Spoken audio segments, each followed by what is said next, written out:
Get your films on with the Blurs. Once an idea has taken hold of the brain, it's almost impossible to eradicate. Unpacking movies has never been more spot on, woke, fire, and just plain lit. They are lit all the time. So if you're unsure whether or not to plop down some cash for a film, check out the Blurs. When a man with a 45 meets a man with a rifle, the man with a pistol is a dead man. Brondo's got what plants crave. It's got electrolytes. You really only need to hang mean bastards. But mean bastards, you need to hang. Don't say you weren't warned. Here's Brandon and Jeff. Hello, everyone, and welcome to episode 210 of the Film Blurs. I'm Jeff Stewart, a.k.a. Uncle Jeffrey, and I'm joined here, as always, with my friend and co-host. What's up, you fucking ball bags? My name's Brandon Norwood, a.k.a. Hero Protagonist. We're going to jump right into it, but before we jump right into trailer talk, I want to say Spider-Man tickets are on sale right now, and damn, y'all should have learned from the Odyssey, but I guess not, because shit's all fucked up for that too. I don't even know. It's not as fucked up as the Odyssey, I'll say that. Like, you can get tickets, it's just, it's rough. Yeah, but the thing is, they're not new to this, right? They know that if you put tickets for sale in advance, people are going to scramble to get those. Right. Doesn't matter if the movie's good or not, right? They are excited about being first.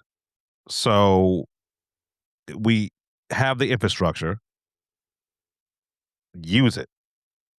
Yeah, you know, Adam Aaron, the dude who runs AMC, instead of taking $14 million and pay a year, how about you use like $2 million of that? You still get $12 million. Use $2 million of that to get better fucking IT infrastructure. Yeah. Or just have better IT infrastructure across the board, because their app is garbage. That's what I mean. You need better IT infrastructure. Fandango has better IT infrastructure, and they still crash, but I will say at least Fandango gives a shit. Before we move on, though, I do want to say this might be the first movie I see in Screen X. I forget which one is Screen X. Is that the one with the it's like a 180 degree view? Yeah, where the screen extends to the side walls, and I've just heard nothing but terrible things, because people are like, yeah, the screen in front of you is fine. It's the two side screens, because the projection's so much dimmer, and you could clearly tell they stretched the image to fill those screens. The reason why I'm going to see this in Screen X, this is going to be the first movie ever shot for Screen X, because they knew they weren't gonna get IMAX because of the Odyssey. And in fact, Tom Holland recently came out a couple of weeks ago. He was just like, yeah, I had to go sit Marvel and Sony down. We all had a huge meeting, and they're like, all right, you excited to start shooting it? And he's just like, I got some bad news for y'all. we got it. He's like, we got to delay the shoot. And they're like, the fuck you talking about? We ain't delaying shit. And he's just like, yeah, I'm secondary lead in Christopher Nolan's The Odyssey. And they all looked at each other. They're like, fuck, all right. they're just like, that's the one filmmaker we'll let this slide. Like, go ahead, do your thing. Oh, shit. I love that shit where Nolan has that much power, where a nigga playing the biggest superhero movie on earth's like, well, look, I'm doing a Nolan movie. And they're like, oh, fuck. All right, fine. Go fine. Oh, man. Yo, that's the kind of power I want. You know what I'm saying? Where I could just walk into a room and they're like, I need $100 million to make this movie. They're like, can't you make this on 50? And I just pull down my pants, whip out my dick, and be like, yo, I'm Brandon Norwood. And they're like, okay, all right, yeah. Oh, shit. And all right, well, this is Screen X. I don't even know what the screen looks like. I don't know. I'm not. Ugh. There's one in Union. There's one in Garden State Plaza, and I'm like, that is a pain in the ass to get to because that's in Paramus. And I'm like, bro, by that point, I might as well just go to New York to see shit. Like, I'm tired of everything happening at that fucking theater. Like, that theater is impossible to get to. I think the Regal at Warrington. They have a Screen X. They have a Screen X. I was gonna do the Screen X in Union Square because Union Square is the only theater in the city that has a Screen X. And I just checked showtimes. They're only doing Screen X 2 times a day because the other 3 showtimes are the fucking Odyssey. Right. And here's the thing. I don't think I want to see the Odyssey in Screen X. Oh, no.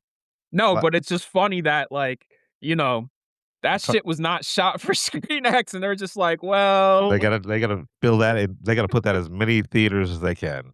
because Uh, the premium format with the most showtimes is Dolby. And even then, the last Dolby showtime for Spider-Man is like 6, 7 o'clock because the last 2 showtimes of the night are the Odyssey, and the Odyssey's not even mixed for Atmos. That shit's gonna be 5.1. yeah, they're trying to get asses in the seats. I was just like, yo, motherfuckers are gonna go pay to see the Odyssey in Dolby Atmos, and it's not even doesn't even have a Dolby Atmos mix. Yeah, look, they're trying to milk that for as many dollars as they can. And I can't blame them. I can't blame them. Yo, listen, if you put a gun to my head and you're just like, yo, you could only see one, Spider-Man or the Odyssey, like, we all know what I'm choosing. Like, Right. of course, like, come on, bro. Like, let's be real. Let's be real. Yeah. Yeah. I mean, nothing about the Spider-Man movie looks interesting to me. Right? Like, I don't. We both saw the trailer. Is there a new trailer out? I don't know. I don't care. They're gonna drop it later today because Yeah. tickets went on sale today. Yeah. As like maybe the new trailer will get me hyped for it, but Well, at you this can watch it because I'm not gonna watch yeah, it. I mean, at this point, like I'm gonna see it for the show, but I'm not hyped for it. It looks like a Spider-Man movie to me. You know what I'm saying? I'm just like, oh, it's the first one that's gonna take. Well, no, because Homecoming took place in New York. The fuck am I talking about? Yeah. Yeah. Wait. Yeah. Homecoming was the And that was second one. primarily Queens. That's what made it cool. I was like, oh, this shit's not taking place entirely in Manhattan. A lot of Right. shit is in Queens. Fucking thank God. Yeah. Yeah, and then they went to Europe for 2, Oh, that's and right. then That's right. 3 was the fucking multiverse shit. Yeah. Look, I mean, I'm gonna see it. Yeah, it's gonna be a Spider-Man movie. Yo, Sony likes to rent out theaters at Union Square. Mhm. So Sony, rent out the Screen X so we could watch it that way. But they've got yes, they do. There you go. Yeah. It's the only Screen X in the city is at Union Square. Right. And I just checked showtimes and I was just like, wow, this shit is pretty fucking empty. I mean, because I just got an email saying that they went live. Uh, Yeah, they went live 30 minutes. That's the other problem, yo, is like they send notifications out like an hour, 30 minutes, or 2 hours after the tickets go on sale. And it's just like, well, by that point, I'm shit out of luck. Like, what the fuck is the point of me signing up for notifications? I mean, they should just do push notifications through the app. Yeah, like right at like it should be like, hey, 15 minutes, tickets go on sale. So that way you could get your credit card ready. You could Mhm. boot up all the links just in case the shit crashes. And they're like, nah, oh yeah, 30 minutes past time. Oh yeah, by the way, you can get them now, Yeah. you fucker. Yeah. But like it's a moot point because I don't give a fuck about Spider-Man. And we're gonna see it. It's not like we're not gonna like it's not like we're not going to see it I'm before the shit. I'm just saying I'm going to see it in Screen X. If we Yeah. don't get the invite for Screen X, I'll see it again, and that's if I like it. Because Right. there's certain movies where we saw where I was like, "Yeah, I'll just see it again," and I was just like, "You know what? No, thank you." Yeah. Yeah. Yo, yo, yo. Um, yeah, but look, the only other thing I'm gonna fight for is the Odyssey popcorn bucket because there's two. There's the IMAX camera, which I already got, and I feel lucky that I got that shit. And the other one is the horse, and the horse ain't going on sale till the week the movie comes out. So now I gotta fucking drive to every AMC, probably take the day off and drive to every AMC in the area to make sure I get it so it don't fucking sell out. Yeah, I mean, I would say probably the only one that's not gonna sell out is Neshaminy. Maybe, maybe because it's Yeah. the Odyssey, dog. Right, no, but, like, every popcorn bucket that Mhm. I've ever wanted, I could just Neshaminy. Like, never had a problem. Maybe, because again, as I said, this is we are in unprecedented territory. I did not think a movie that is 2 hours and 54 minutes would sell out, especially being R-rated. Like, Oppenheimer, yeah, it was sold out, but not like this. You know what I'm saying? This is Mm. some next level shit. I mean, look, it is it's we know his track record. We know, he's been selling out theaters since inception. Oh, Dark Right. Knight. But, alright, well, I mean, yeah, The Dark Dark Knight Knight, was yeah, an event, man. That right, shit yeah, was sold out for a minute. yeah. And Inception, like, yo, listen, I specifically remembering going with my boy Tony to see the IMAX 70 millimeter print and sitting there. And I remember like 10 minutes in, me and Tony looked at each other like, yo, this shit's crazy, right? And then when you find out Mal was dead, I was just like, I remember, I definitely remember this. I leaned into Tony. I was like, did you see that shit coming? He's like, no. And I don't understand how that bitch is dead. Oh, shit. That shit blew my mind, bro. I was like, what?" So, yeah, but, yeah, I got nothing else. Brand new day. You gonna get the popcorn bucket? For Odyssey? No, brand new day. I don't even know what it is. What It's his head. Nah, I'm good. I'm good. You don't want a Spider-Man head?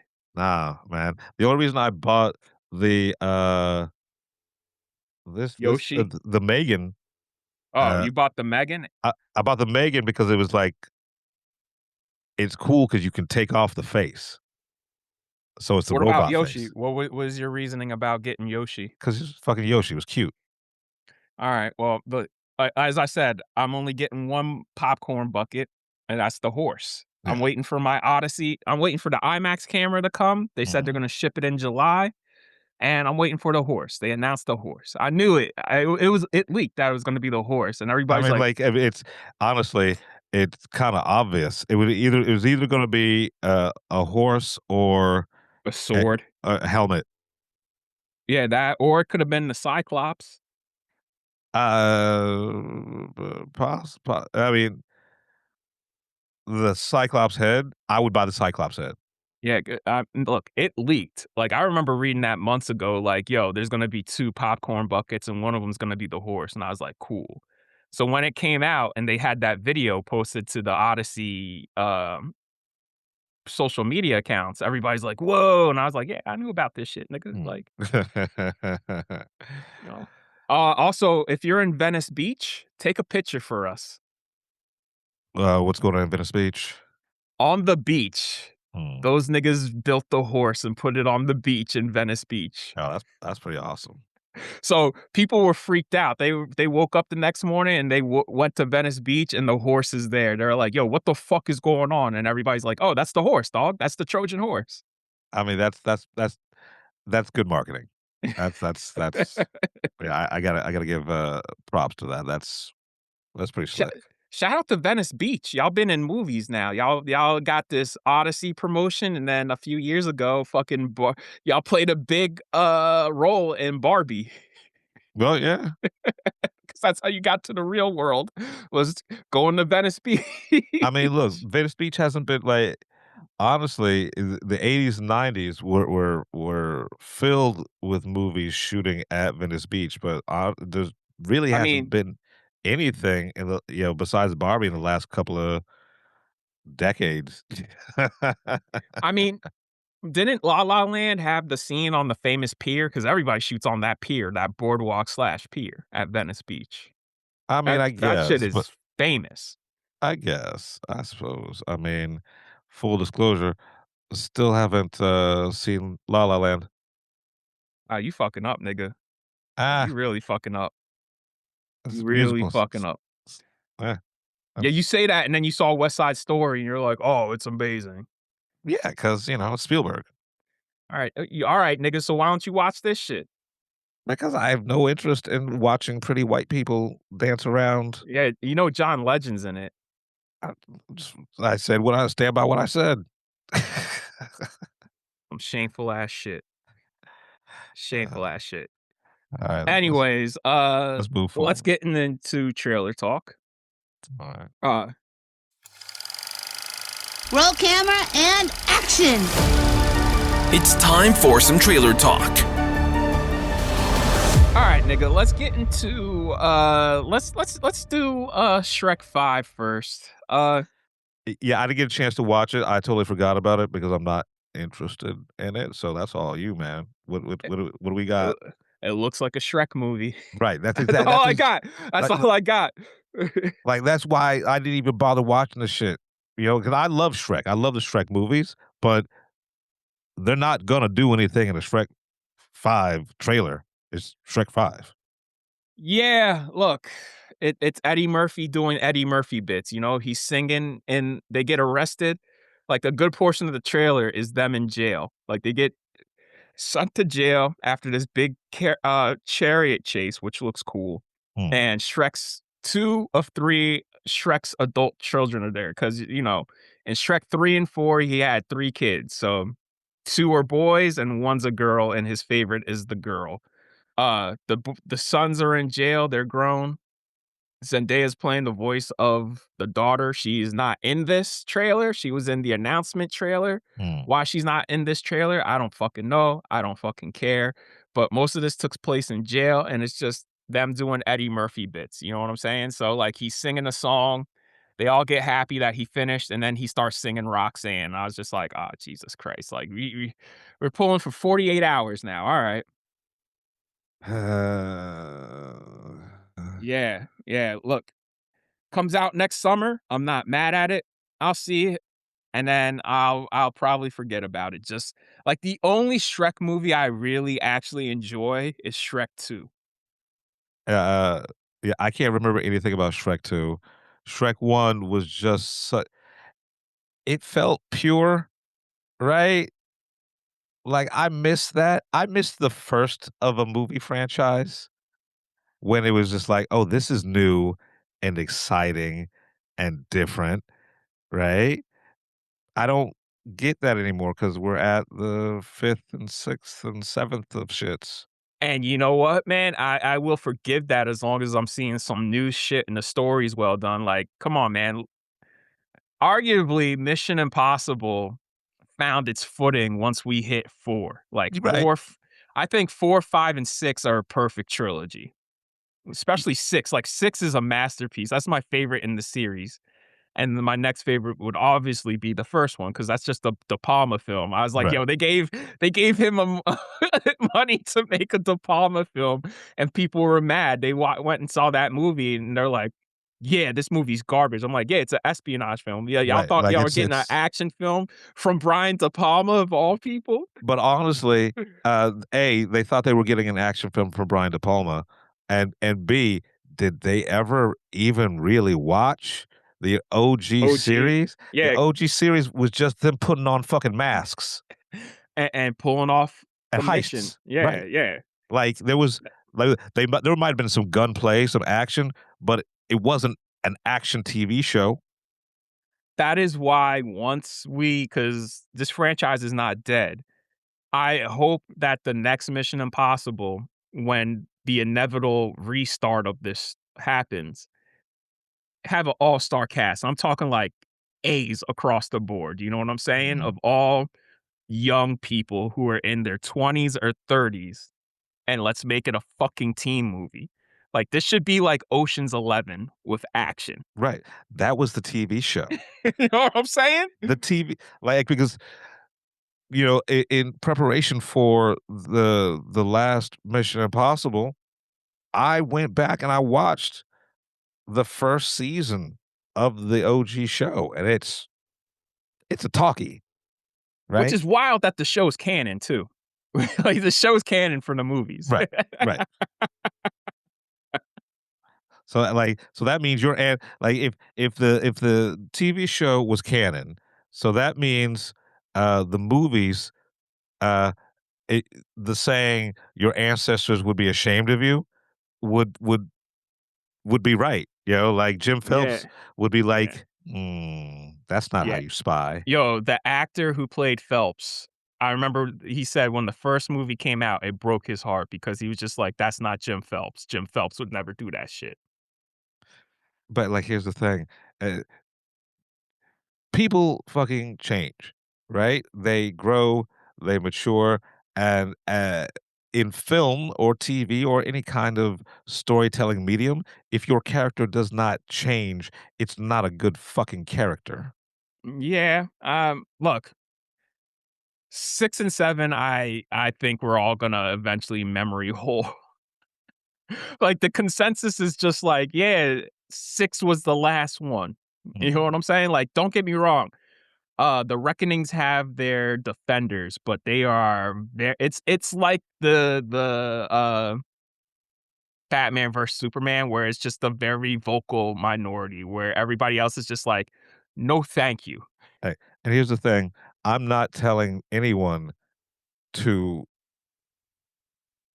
I'm not telling anyone to not like the Reckoning films, right? If you like it, you like it. That's cool, right? I'm not going to yuck your yum, but I will make you admit that they're not good movies as movies. I mean, the one thing I will say is rewatching Disclosure Day, I was like, the only person who can do a chase movie is Spielberg because Dead Reckoning Part 1 is basically a chase film. Indiana Jones and the Dial of Destiny is a chase film. Mhm, And chases get boring because you need action. You need like the one thing I like is seeing hand-to-hand combat. That's why I think The Furious will probably be in my top 10 of the year because just has some of the best martial arts I've ever seen put to film. And like rewatching Disclosure Day, it's exciting because it's exhilarating, it's propulsive, this shit's always happening, it's always moving forward, right? Uh, Dead Reckoning, I never thought there was an end goal. Like, the end goal in, Disclosure Day, we knew they were trying to get somewhere specific. There was mhm. nowhere specific in the chase in, Dead Reckoning Part 1 where I'm like, "Where are they going?" You know what I'm saying? Like, Right. when there's no destination, it just feels weightless. It And feels it feels like a fucking Benny Hill skit. Like yeah. they're just chasing Yeah, their and tail. especially when they started going around the fountain and people Mhm, were laughing, I was like, "This is not funny to me." And I will point to Dial of Destiny. The reason why it works in Disclosure Day and not in Dial of Destiny, first off, all practical in Disclosure Day. That's mhm, all happening in camera. There is different levels to the chase. Like he's trying to outrun the fucking the agents. Meanwhile, his girlfriend's in the back being possessed, trying to stab him. There's nothing like that in Dial of Destiny where it's just chase. Oh yeah, chase scene's done. Another chase. Like the hmm. stakes keep upping. That's that Spielberg shit where the stakes keep upping. You And know what I'm and and, and saying? it keeps upping, but also it keeps changing, Right, because they right? get their tire shot out, and you're like, oh fuck, well, how are they gonna get away? The tire got shot out. Right, but w it's not the same set piece, right? Over and over like Over and Dial over of again. Destiny. Yeah, that's the problem. The chases were the same because everybody talks about the train sequence in Disclosure Day, whether they like it or not. And even that, where you're just like, damn, hop off that shit and get on the ladder. Well, then the dude drives up, starts shooting at them. And then on Mhm. top of that, oh fuck, there's a train coming at them. So like that's another one where I'm just like, fuck, the stakes keep going up and up Yeah, throughout this sequence. and the danger keeps on changing. Yeah. Um, That's that Spielberg magic, man. yeah, I like, I yeah, mean, even though everything in the farmhouse, just them like when she first starts getting possessed, that whole sequence in the farmhouse, I fucking love it, dog. I just fucking love it. That whole sequence, it's just two people talking, but mhm, it's just the fact that she's being possessed takes it an extra level. And it's not, they don't even explain how it's happening. It's shown to you visually. Like I saw somebody on Twitter say the crop circle shot was stupid, and everybody had to call him out and say, dumbass, you realize that in the very next shot, you see Colin Firth's hand lower and the camera stays on his hand and it's a close up of his hand and the crop circle signal is etched into the device right. that's in his hand. I was like, you guys are fucking stupid. That's why I'm saying media literacy is dead. And I definitely blame Marvel. I mean, I blame a lot of different things. Marvel is, uh, a symptom of a deeper root cause. The attention spans of the world, but especially Americans. Yeah, Netflix too. Like Yeah, that is simple visual storytelling, y'all. Like, come on, like it is not that hard to understand.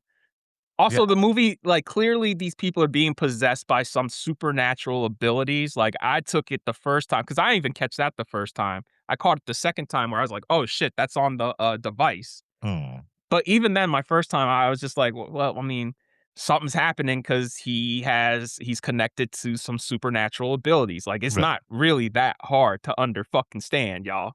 yeah, but they wanted an action film. They wanted a sci-fi, uh, bang up action film, but Spielberg's never done an action film. He's done adventure films, I but mean, Indiana Jones are adventure films, but they do have a lot of action. right, but like That's why I guess that's why I'm so disappointed with Dial of Destiny because that shit is just it it's is an action so it's an it's action lackluster yeah. as an action film itself. Like that Disclosure Day is a thriller, and that has better set pieces than a movie that costs literally twice as much. That no one wanted.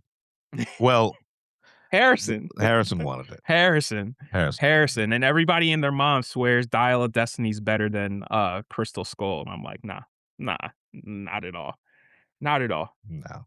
not at all. No. I mean, look, uh, Crystal Skull has grown on me. Same, Yeah, I still don't love it, but I don't right? hate it.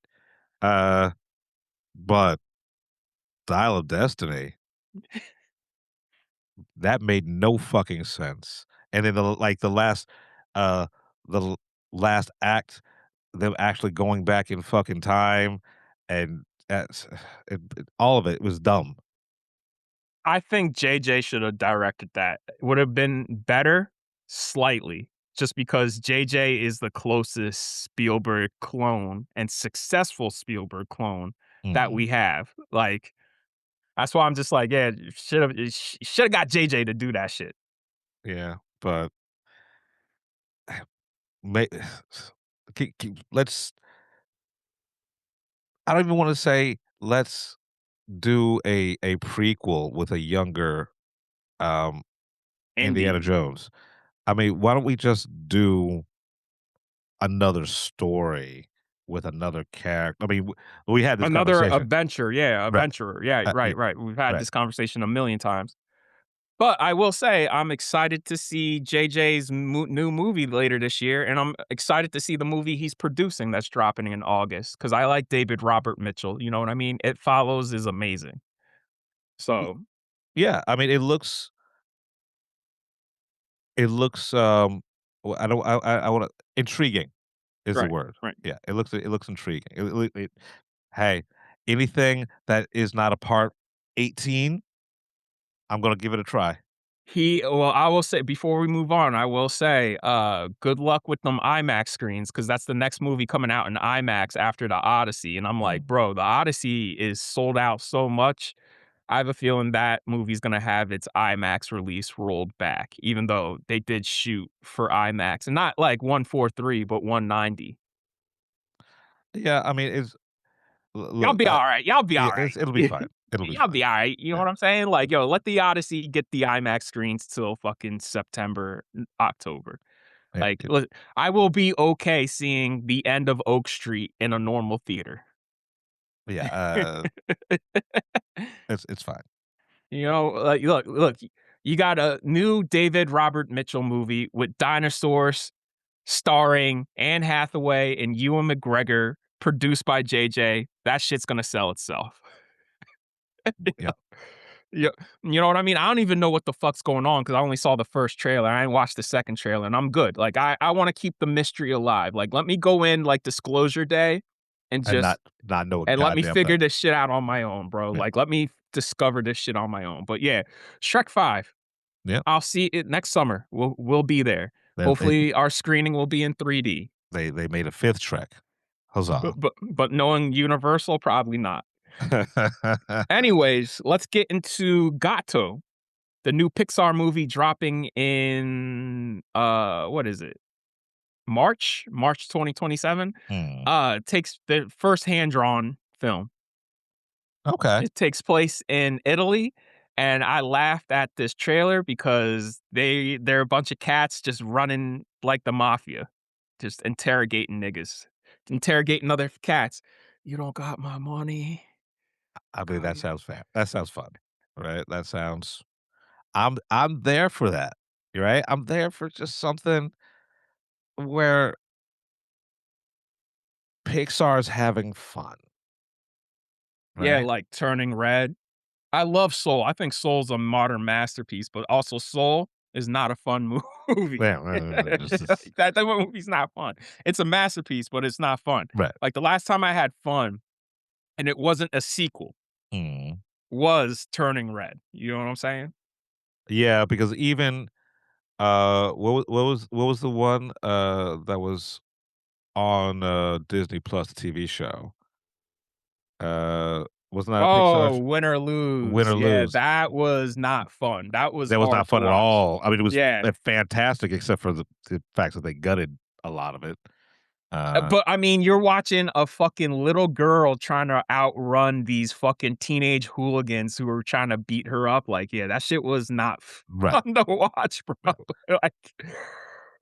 oh, literally, a little girl was dealing with a monster, her anxiety monster that was literally killing her. Like, yeah, that shit. Which they used well again in Inside Out 2, where anxiety was literally gonna kill the main character. Yeah, so Pixar's rarely fun, but like it's not always great, but but rarely like like romp fun. Unless you're watching like Finding Nemo Right. or The Incredibles. I would even say A Bug's Life is fun. Trying to think what other fun movies. I guess once you get past the first 10 minutes, Up is fun. Yeah, but that first 10 minutes. Ugh. Oh shit.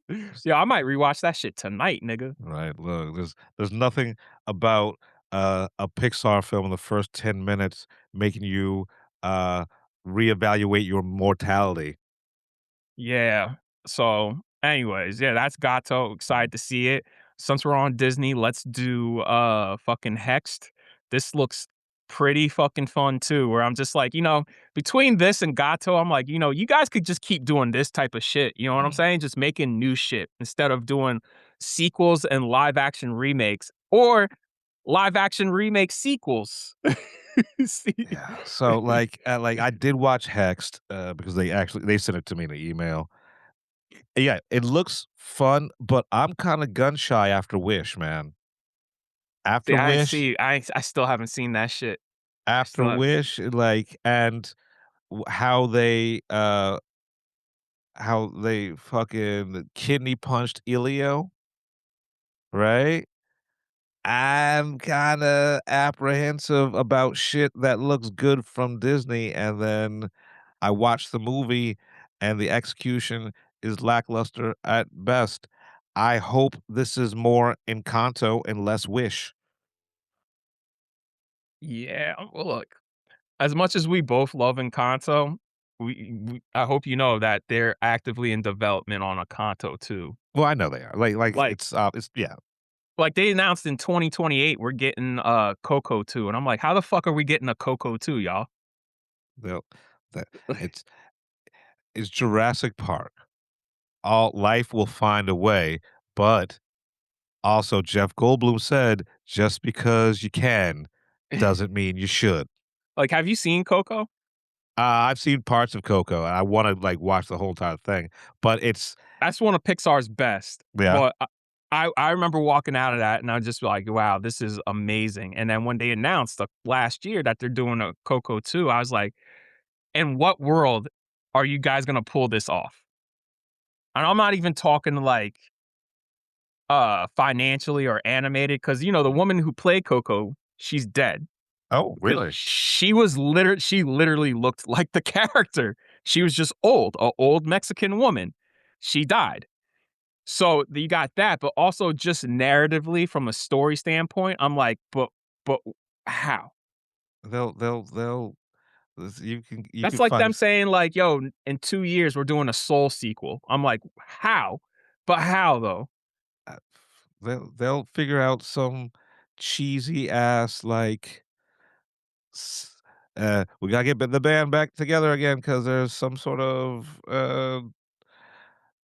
evil force that's invading blah, blah, blah, like, it's boilerplate. It's yeah. It's Well, look, but I'm excited for Hexed. yeah, that's what I'm saying. I'm really looking forward to this shit. Like, I'm always down to watch some witch shit. Like, I'm excited to see Practical Magic 2, Mm, even though I thought Practical Magic 1 was okay. it was fine. That's crazy that 30 years later we're getting a sequel to this shit. Because After uh the well is dry, man. yo, fucking what's her face? Sandra Bullock swore off sequels after Miss Congeniality 2. Because of that and Speed 2, she's just like, yeah, no sequels. Because they were gonna do a Heat 2. And the Heat 2 never happened because Sandra Bullock got burnt on sequels. She's like, "Nah, I've done 2 sequels and they both turned out bad for me." I'm Hmm. like, "So then what about Practical Magic 30 years later made you change your mind?" Money? This is her first movie she's gonna be in a minute. Like, she Yeah. went away for a while, bro. We haven't seen Sandra in when was The Heat? The Heat was 10 years ago, right? It she did some movies after The Heat, but it was one movie in particular where she's just like, "Yeah, I'm gonna take a break." And it wasn't Gravity. 'Cause she kept working up until, like, right before the pandemic, and Mm. then she took some time off, so it's crazy that she's back. Back for Practical Magic 2, which I am fingers and toes crossed because I don't like a legacy sequel being fucking terrible, you know what I'm saying? Just for a myriad of reasons, I'm just like, the worst thing you could do is come out for a legacy sequel, and it's fucking garbage. Right. So, fingers and toes crossed that it's good. Like, don't Tron this shit. Yeah. It's kinda hard to be worse than Tron. So, you would actually have to actively try to be worse than Tron Ares. So, So yeah, that is Hex, starring Rashida Jones and Haley Steinfeld as witches. mm, That yeah, was definitely. I was like, damn, they definitely dress as my type. All right, Goth so let's adjacent. let's get into our final trailer, which is Was it uh the whale? Whale? on how this get made. Jason's Manzukis always, when he talks about Moonfall, he always screams Moonfall. Now that's what I'm gonna do after watching this trailer. I'm like, fuck. I'm gonna scream every time I talk about Whalefall. I'm just gonna go Whalefall. Uh, so, apparently this is based on a book, which I will be reading this weekend. Yo, Austin Abrams gets eaten by a fucking whale. Yeah. And that's the trailer or teaser, whatever. It's Josh Brolin being an abusive father. Yeah, just Uh beating the shit out of his son. uh and then this dude getting eaten by a whale, which is actually one of my biggest fears, because I don't trust whales.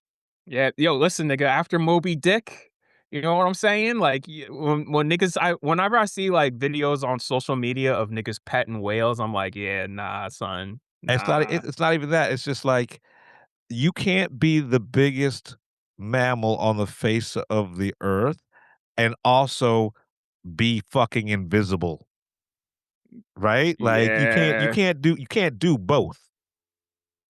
I just like how he almost escaped too. I was just like, Mhm. damn, bro, how did he not hear that shit come up from behind him, bro? I mean, like I don't I don't like going in the water at the beach, much less strapping on some oxygen and going deep enough where you would run into a blue whale. Why was he deep sea diving? They said in the trailer, but I forget. I, I, Listen, all I know is it's like white people shit. Listen, all I know is this has shot up on one of my most anticipated films of the year. They said this was a highlight at a CinemaCon. They're like, yo, Whalefall is going to be amazing. And I'm like, the fuck are y'all talking about? And I remember reading it and I was just like, that sounds crazy. And now that I seen the trailer, I was like, yeah, nigga, like That's Whalefall, why nigga. I'm going on Audible today and I'm going to listen to the book because I can't wait. I need to know. Whale Whalefall! This fall. shit should be in IMAX. Now you talking about some shit like this shit should be not only should it be in IMAX, this shit should be in IMAX 3D. Yeah. Yeah. Like I'm ready for this motherfucker. Y'all talk about shit I want to see. This is the type of shit I want to see, y'all. Like, come on, man. Like, it's not hard. Like, y'all act like there's some magic formula. It's like, no, come up with an original idea and just do it well. That's all it takes. I mean, and the fact that it's based on a book is even more amazing to me. That means someone sat down at their word processor because this wasn't typed out on a computer. I imagine the dude who made this made this on like a fucking some A typewriter.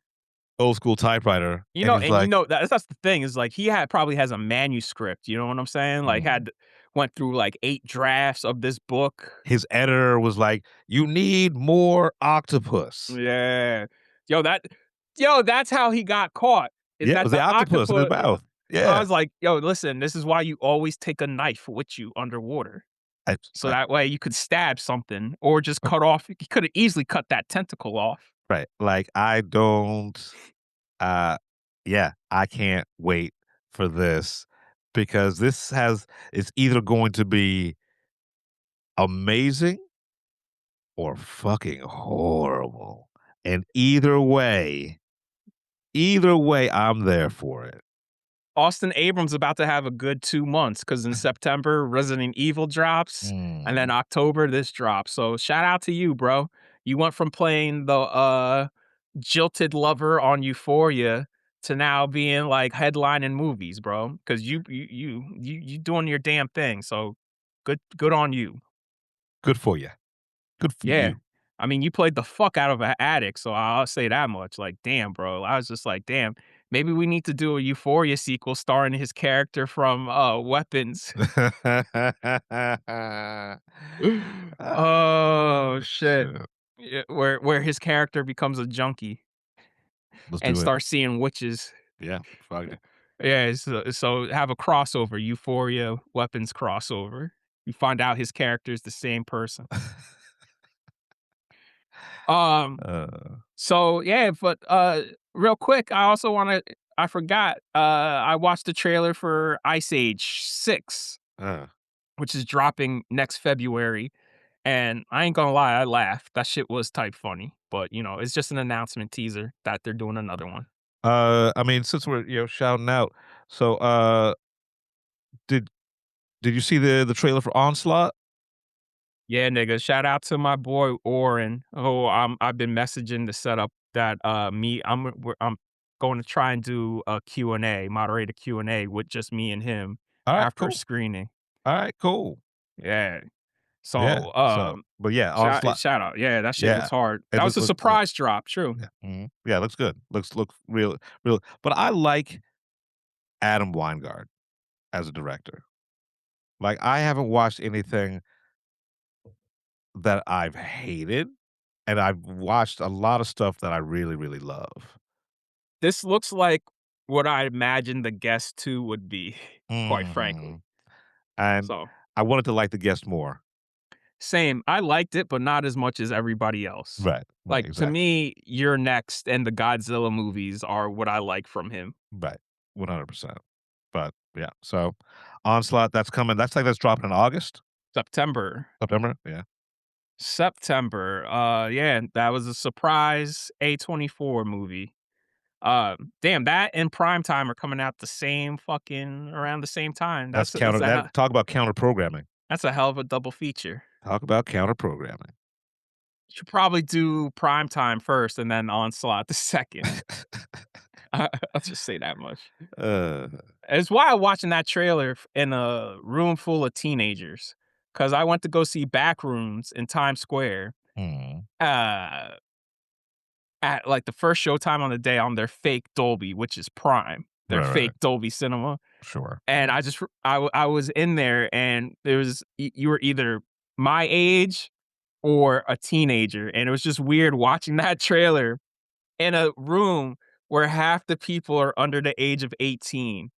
And mind you, this is an R-rated movie, so it's just wild to me that people are just not getting carded anymore. They're just like, "Hey, all right, fuck it. You want to see Backrooms? Go see Backrooms." It's- That's a larger conversation.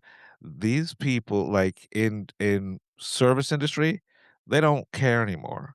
Yo, I'm saying, I was like, damn, bro, if I wish all of you were around when I was younger, because you know how many times they're like, oh, you can't go see this movie? And I'd Mm, be like, all right, can I have a ticket for this? I'd buy the ticket and then go see what I was originally going to go right, see right. anyway. You had to work to see some shit, right? Like that was crazy to me. Like if a kid's gonna want to see a movie, they're gonna see it. Like whether they fucking go to the store and rent it because most times out of 10, I remember growing up, if I couldn't see it in theaters, I would rent it Right. because the people at the video rental store, they were just like, "Yo, we just want to keep it moving. Get the fuck Right. out. We don't care. We don't give a And if shit." they did care, you just put the a different tape put the tape you want to see in the box of something else. Yeah, yeah. Well, it was DVDs, and they would lock the DVDs. Oh, Yeah, yeah. I never went to like a Blockbuster or anything like that. I always had one of those mom and pop shop DVD stores, Oh, got you. right? And like I would go there every Saturday morning for for really like because they would release them. They put the shit on the shelves Friday for for Saturday rentals. They would see me first thing every Saturday, so they're like, we don't this little fucking nerd. Let him watch let him watch whatever he wants to watch. Listen, when I worked in the video store, I paid it forward. Like, I was young when I couldn't see Gladiator in theaters because my Mm, dad's a fucking dickhead. Every other kid got to see Gladiator in theaters except for me. And my fucking dickhead pops was such a dickhead. I couldn't see it. So it came out on DVD and I went to Best Buy. And while he was trying to get a TV, I ran to the DVD section. I had my own money. I was like, fuck this. I'm buying Gladiator. This bitch did not care less. She was selling me Gladiator. I was like, fucking thank God. right. Uh, I paid it forward. Like when I was working in the video store, some kid came up to me. He looked all scared. He was about 10, 12 years old. He Mm. put down Gladiator. It was a used copy of Gladiator for $5. And I just looked at him. I was like, all right, nigga, like, yo, listen, I don't care. And it actually, like, when you check it out, it says, have you checked this person is over 17 to buy this? And I just clicked I was yeah, like, because yeah, yeah, sure I I, did. I Yeah, don't give a yeah, fuck. yeah. Like that kid looked scared, and you should have seen the look on his face when I But gave him back his change and bagged the movie and handed him the look, sometimes you gotta let a motherfucker believe that they pulled a scam on you, yeah, right? like, yo, listen. Sometimes you gotta like they don't know that you could have cared less, but let them have that sense of victory. It's the only reason I do is because I was there. You know what I'm Mm. saying? Like, I'll never forget being when I remember when Hamilton was open? Mhm. There'd be Friday nights, Saturday mornings where I would go well, Friday nights if I wasn't with friends, right? Mm. there'd be times where I went with my friends and there'd be these kids. They're like, "Yo, can you help us?" And I'd be like, "Yeah, sure," because I've been in your shoes, bro. I, Right. I understand where you're coming from. So I'd be like, "Yeah, these niggas with me. What yada yada yada." And Right. once we walk in, I'm like, "Yo, have fun." Yeah. Or Yeah. Saturday morning where I'm trying to see something and there'll be like a kid there with his like buddy be like, "Hey, can you help us out?" And I'd be like, "Yeah, nigga, I don't give a fuck." Cause you Right. know how many times I've done that where I've asked people like, "Hey, can you help me out?" And they'd be like, "No, that's breaking the law." And I'm just like, "Nigga, it's a movie. Can you just like say like, hey, we're together?" Look, I mean, you had to do that shit. I had I had an older brother, who was negligent, so he was just like, "All right, come on." Yo, listen, when my dad finally stopped being a dickhead, the Mm. first thing he took me to was Hannibal. And he wanted to and Yo. he wanted to see it, that's why, because he wanted to see it. And we walk in, and that dude was just like, "You understand this has graphic violence and it's R-rated." He's like, "Yes, I know." He's just and the ticket taker just had this stank look on his face, and, like, I remember the look on my pop's face where he literally was about to tell the dude in 2 seconds, "Just rip my fucking tickets and let me go see the fucking movie." Yo, Hannibal is wild to be the first R-rated movie you see with your father in the theater. That is wild. Yo, listen, the first R-rated movie I saw in the theater was my cousin, because my cousin didn't know no better. Right. I asked my cousin to take me to see Bait, the Jamie Foxx movie. I was talking about this the other day with somebody. I miss those late 90s, early 2000s, fucking action comedies, man. Bait. What was the one with Chris Rock and fucking Anthony Hopkins? Oh, fucking that was PG-13. That was, Bad Company, I think. Bad Company. I loved all of those bullshit black action movies starring comedians. Loved them. I'm Oh, gonna watch Bait tonight. yeah, Bait's fucking like, I Yo, was expecting that to be some bullshit. I just wanted to see it because it was rated R, and then I remember walking out, and my cousin was like, "Good pick, Brandon. That was a good movie." And I was like, "Ha ha, I that was got one up on you." that was Fuqua, right? I think so. I think that was one of his first ones. Yeah, man, I gotta go back and watch Bait, man. Shit. If you guys have not seen Bait, yo. Yo, the backstory for Jamie Foxx's character is that he went to prison because he stole prawns, and he kept telling people they're the big luxurious shrimp. They're expensive. That was back when everybody thought Antoine Fuqua was poised to be like the black Michael Bay. Well, I mean, it took him like 4 more years because that's when Training Day dropped. Right. Training Day dropped like 4 years later. Yeah. I mean, like after Bait, he did what was the Replacement Killers was Yo, that movie's trash. yeah. Yo, there's a lot of movies like that that were like The Corruptor. I wanted to Oh see The shit, Corruptor with because Marky Mark, right? yeah, and the only reason I wanted to see The Corruptor was because the remix for Money Cash Hose was the theme song for that movie. That was Yeah. one of the biggest songs when I was a kid. Money, cash, hose, money, cash, hose. If you guys don't know that song, it's a song by Jay-Z and DMX. And that was during a run where they kept putting out songs together where we were all like, are we gonna get a whole album by Jay-Z and DMX? And it never happened, but the remix for Money Cash Hose was the main theme for that movie, and I wanted to see that movie just because of that, and I finally got to see it, like, 5 years ago, and I was like, "Wow, this movie's fucking trash." Yeah, that was the Asian invasion where they took all the Hong Kong Corruptor. movie stars Yeah, and The Corruptor. tried to shoehorn them into American fucking movies. Yo, listen, we got a great trilogy because of that, though, like, we got Romeo Must Die, followed Yeah. by Exit Wounds, Yo!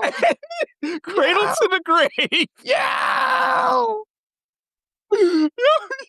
That is one of the best trilogies in cinema history. Oh, I forgot Cradle to the Grave.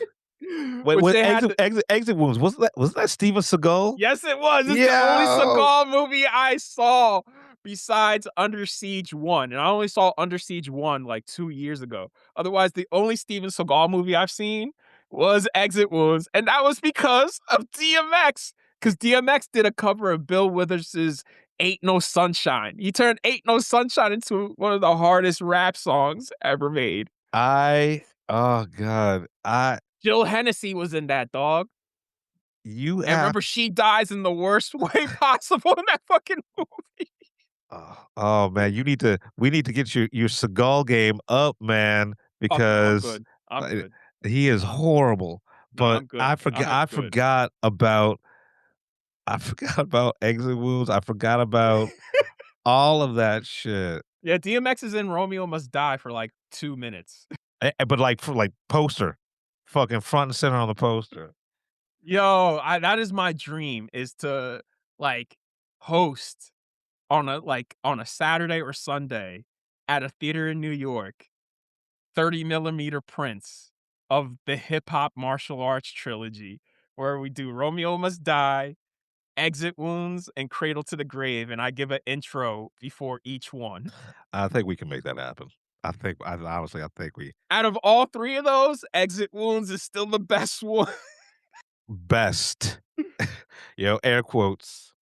Yo, because the worst one out of all three is definitely Romeo Must Die. Like, as much as I enjoy that movie's fucking nonsense.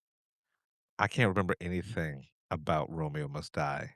They had the fucking infrared shit, so you saw them break bones and shit during fights. Oh yeah, that's when everybody was trying to like out Matrix the Matrix, and they were just trying to. Delroy's in that, nigga. Delroy's in that. Oh, Yo, Cradle to the Grave had a theme song by Eminem, dog.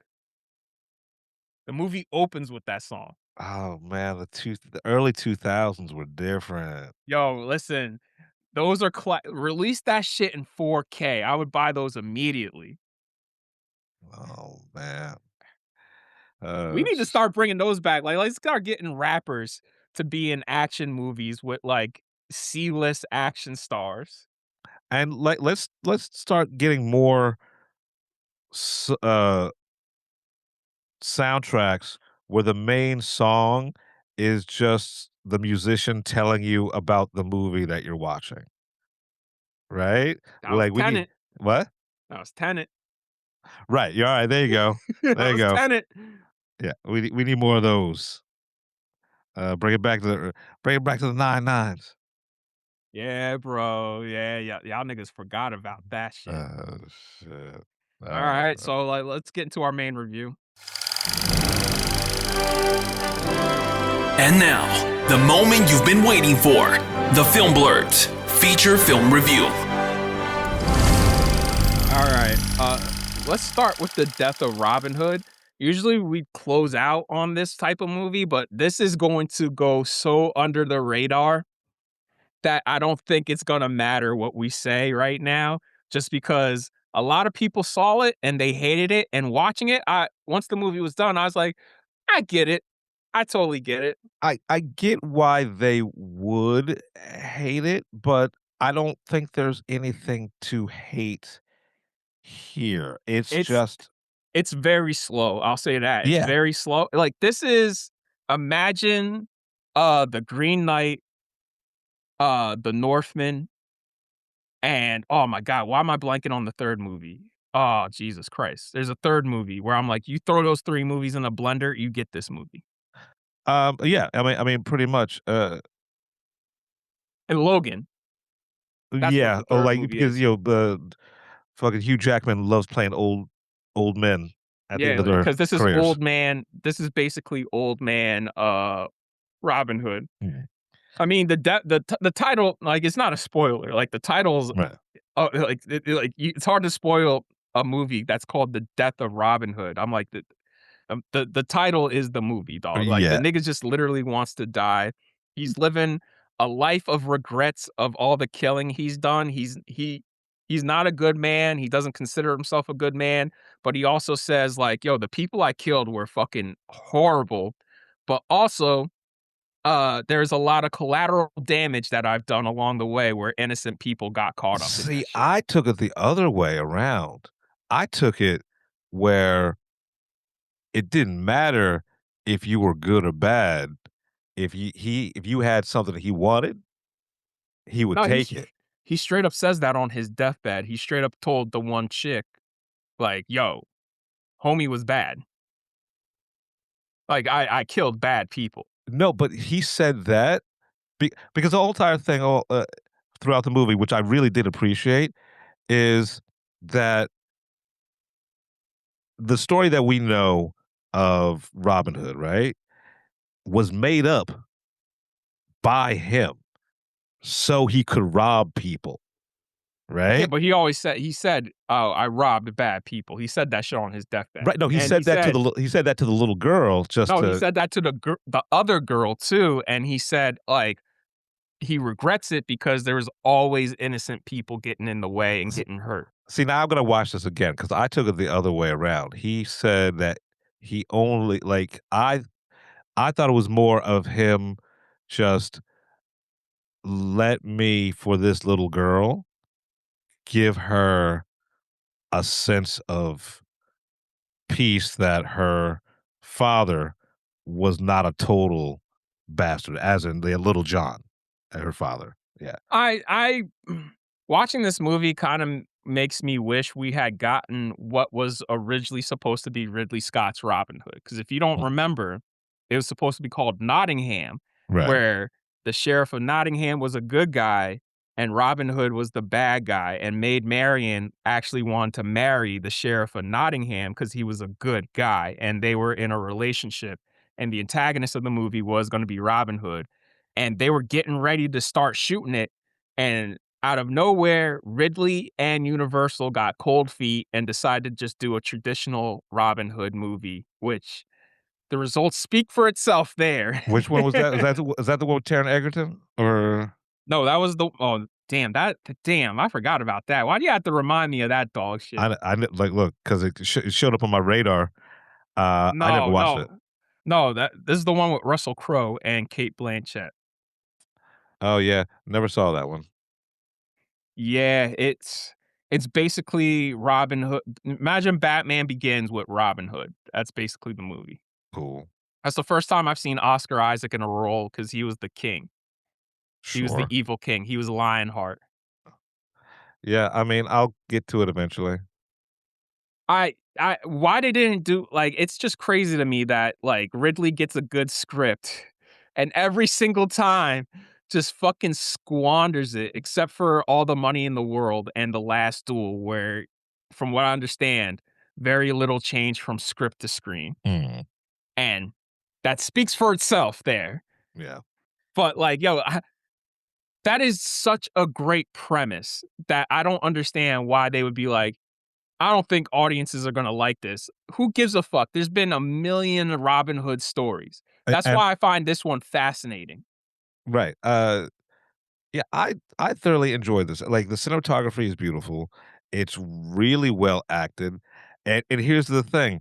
The first part of the movie is totally different than the second half, which I love. The first half is OD violent and Yeah, gory. dog, like they the violence in this is so fucking over the top and just it's so dark and realistic Right. that it is off-putting. Like when homegirl got stabbed in the neck at the beginning, I was just Mhm. like, Jesus Christ, man.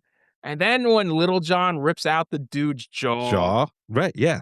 or Robin Hood keeps getting hit with the fucking mace, or that he stuffs a whole torch In this down the dude's mouth. dude's Yeah. yeah, It like is. Honestly, the violence and like bodily destruction on display in this first part of the movie, I've actually never seen before. Like it's the intensity so of it.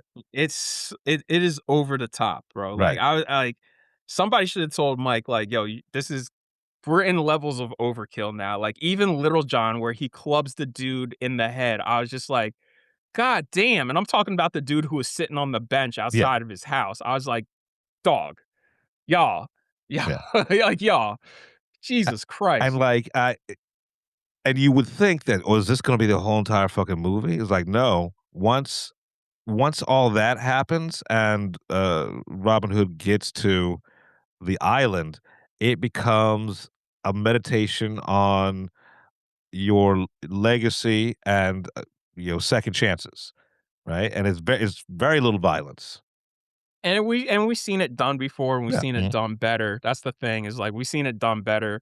I get why it had to be like that though, so you can see why he's so remorseful and why he Right. feels so guilty. But at the same time, I'm just like, it's a good movie. I just don't know if I will watch it again. Like, I own Michael Sarnowski's previous 2 movies. Like, I Mhm. own Pig. I've watched Pig multiple times, and I own A Quiet Place Day 1 because I like that movie a lot. Right. This is one where I'm like, I'm not even sure if I'd watch it again, quite frankly. I mean, I'm gonna watch it again just to for clarification on the thing we were talking about. But beyond that, yeah, I can't see a world where I'm like, you know what I want to watch again? The Death of Robin Hood. And you know what, man? I do enjoy slow cinema, but Mhm. usually when I enjoy slow cinema, it's because it's very profound and moving, and There's like I'm brought to tears, or I'm like just like, wow, that was really great, and it said something like Nomadland or Panther Panchali. This ain't it. This yeah, ain't like like that. nothing here. You have nothing here I haven't seen before. Um, but like I said, the acting on display is fantastic. Yeah, it is what it is. But yeah, like, yo, listen. Anyways, now that we got that out of the way, we can finally start our Pride Month episode because this is the Pride Month episode. So, Jeff, why don't you talk about a movie you saw? Okay, so I saw Maddie's Secret, which is a film that's coming out. I mean, depending on when this drops, but it's coming out, this month. It is written and starring, and I guess directed by John Early, who is a comedian actor. Yeah, you've seen his stuff before, and he's very very good. The thing about this movie is it's supposed to be a satire on like influencer culture, right? Namely food influencers. And it's shot like a late 80s, early 90s throwaway movie, right? It's got that real like movie of the week vibe to it.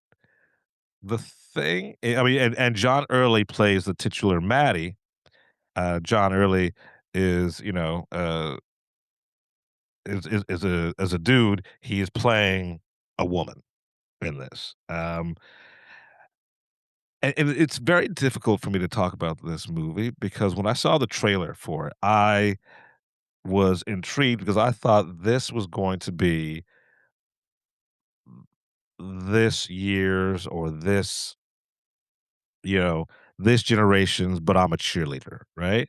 So like an LGBTQ movie satire that was also hilarious, right? And profound. What I got here was a movie that considers itself a satire, but it's not all that satirical. The only comedy comes from how over the top everyone is acting, right? But they're also playing it straight. Okay. You know what I'm saying? Like Yes. the comedy is coming from how big everyone is playing everything, um, but there's no there's no real like satirical punch, right? There's no like, oh, let me reframe my thinking. There's no like, okay, there's this trope, let's deconstruct it and present Right. that deconstruction. It's just the trope. And Right. that's where the comedy is supposed to come from, Okay. but it doesn't work.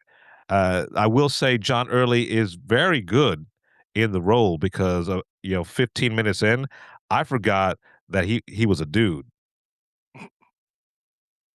right? So like he plays it he plays the Maddie very well. And because I was so fascinated with this movie, I read an article, a couple of articles on it, and he says like he was influenced by like John Waters and all of these other movies and filmmakers. The thing is, I see those influences in there, Mhm. but he did not do them as well. And like, I'm not saying this is a bad movie, but the trailer that they sold us is not the movie that you're going to watch. So take that as you will. This apparently it did really well at South by Southwest. Everybody loved it, which is not surprising because this seems like well done hipster bullshit.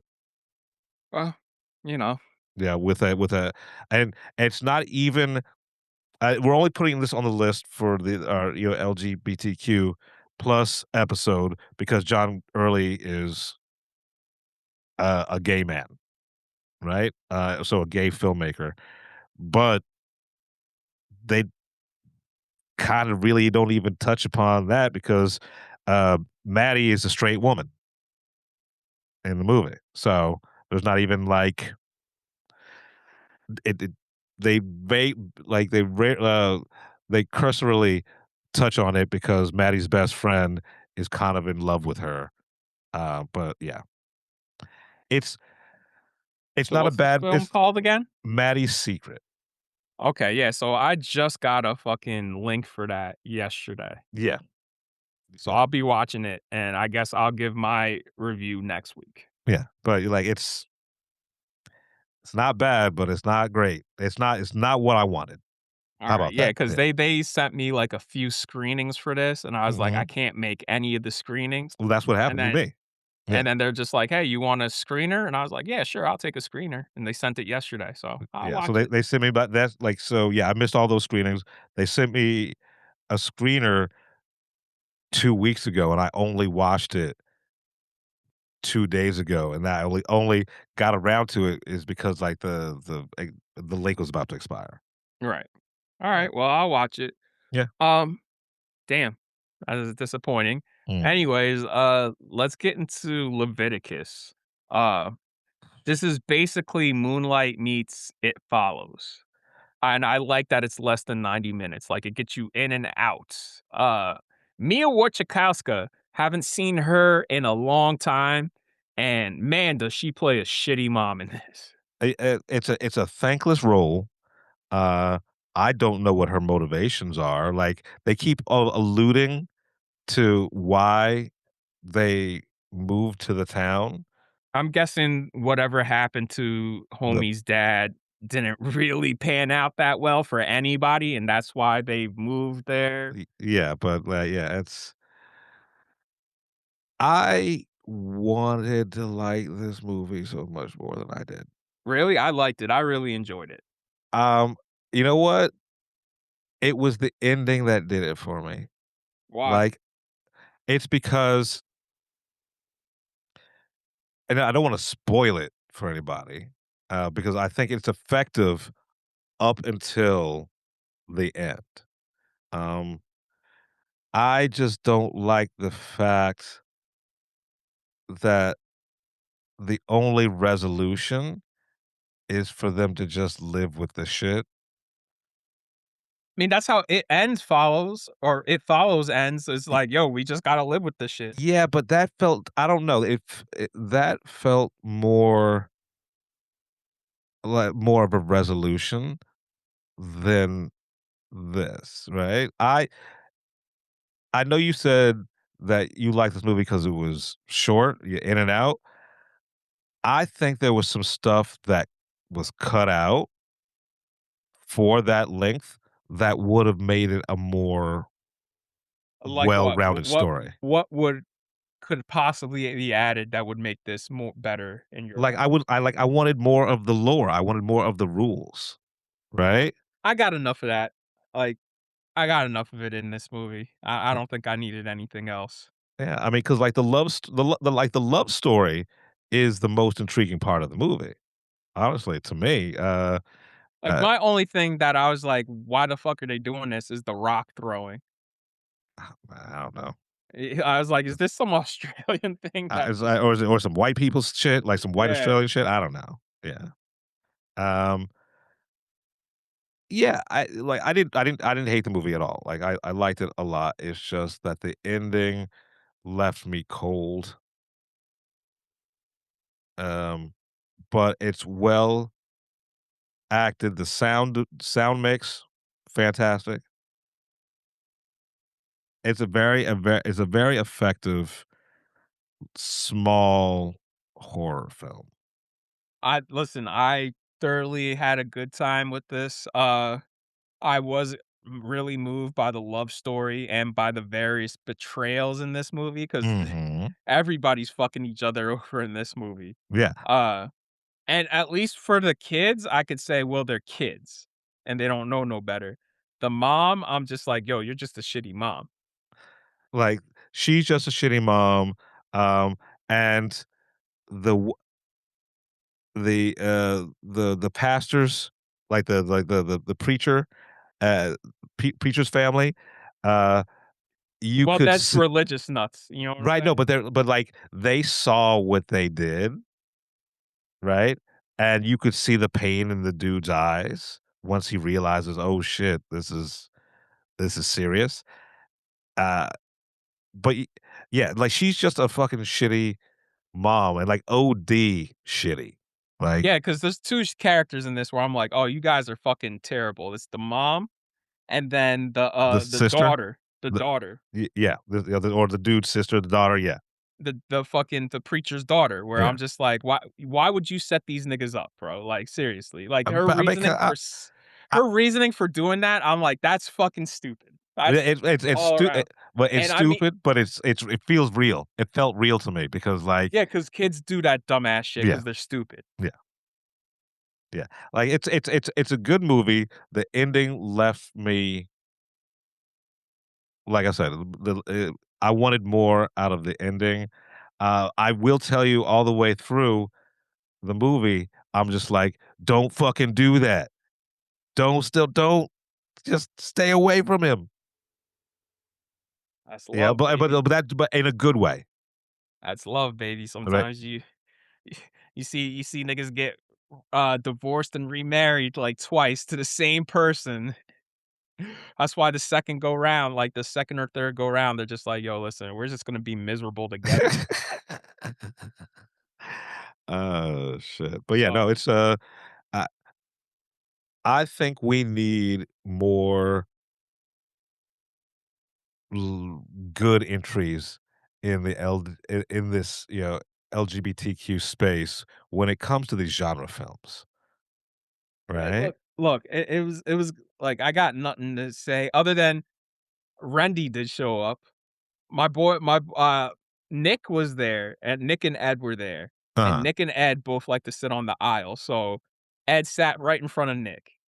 The movie is, like, 5 minutes in, and Rendy shows up because Rendy can never be on time for Okay. some fucking reason, always bringing Dunkin' Donuts, and it stinks because their hash browns smell awful, and he tripped over Nick trying to squeeze through to get to a seat and fucking caused such a ruckus that I saw the look on Nick's face, and Nick looked like he was going to beat the living shit out of him, and he just goes, "I'm sorry, I'm sorry, I'm sorry." Uh, so, yeah, you had a little That shit was slapstick fun. action.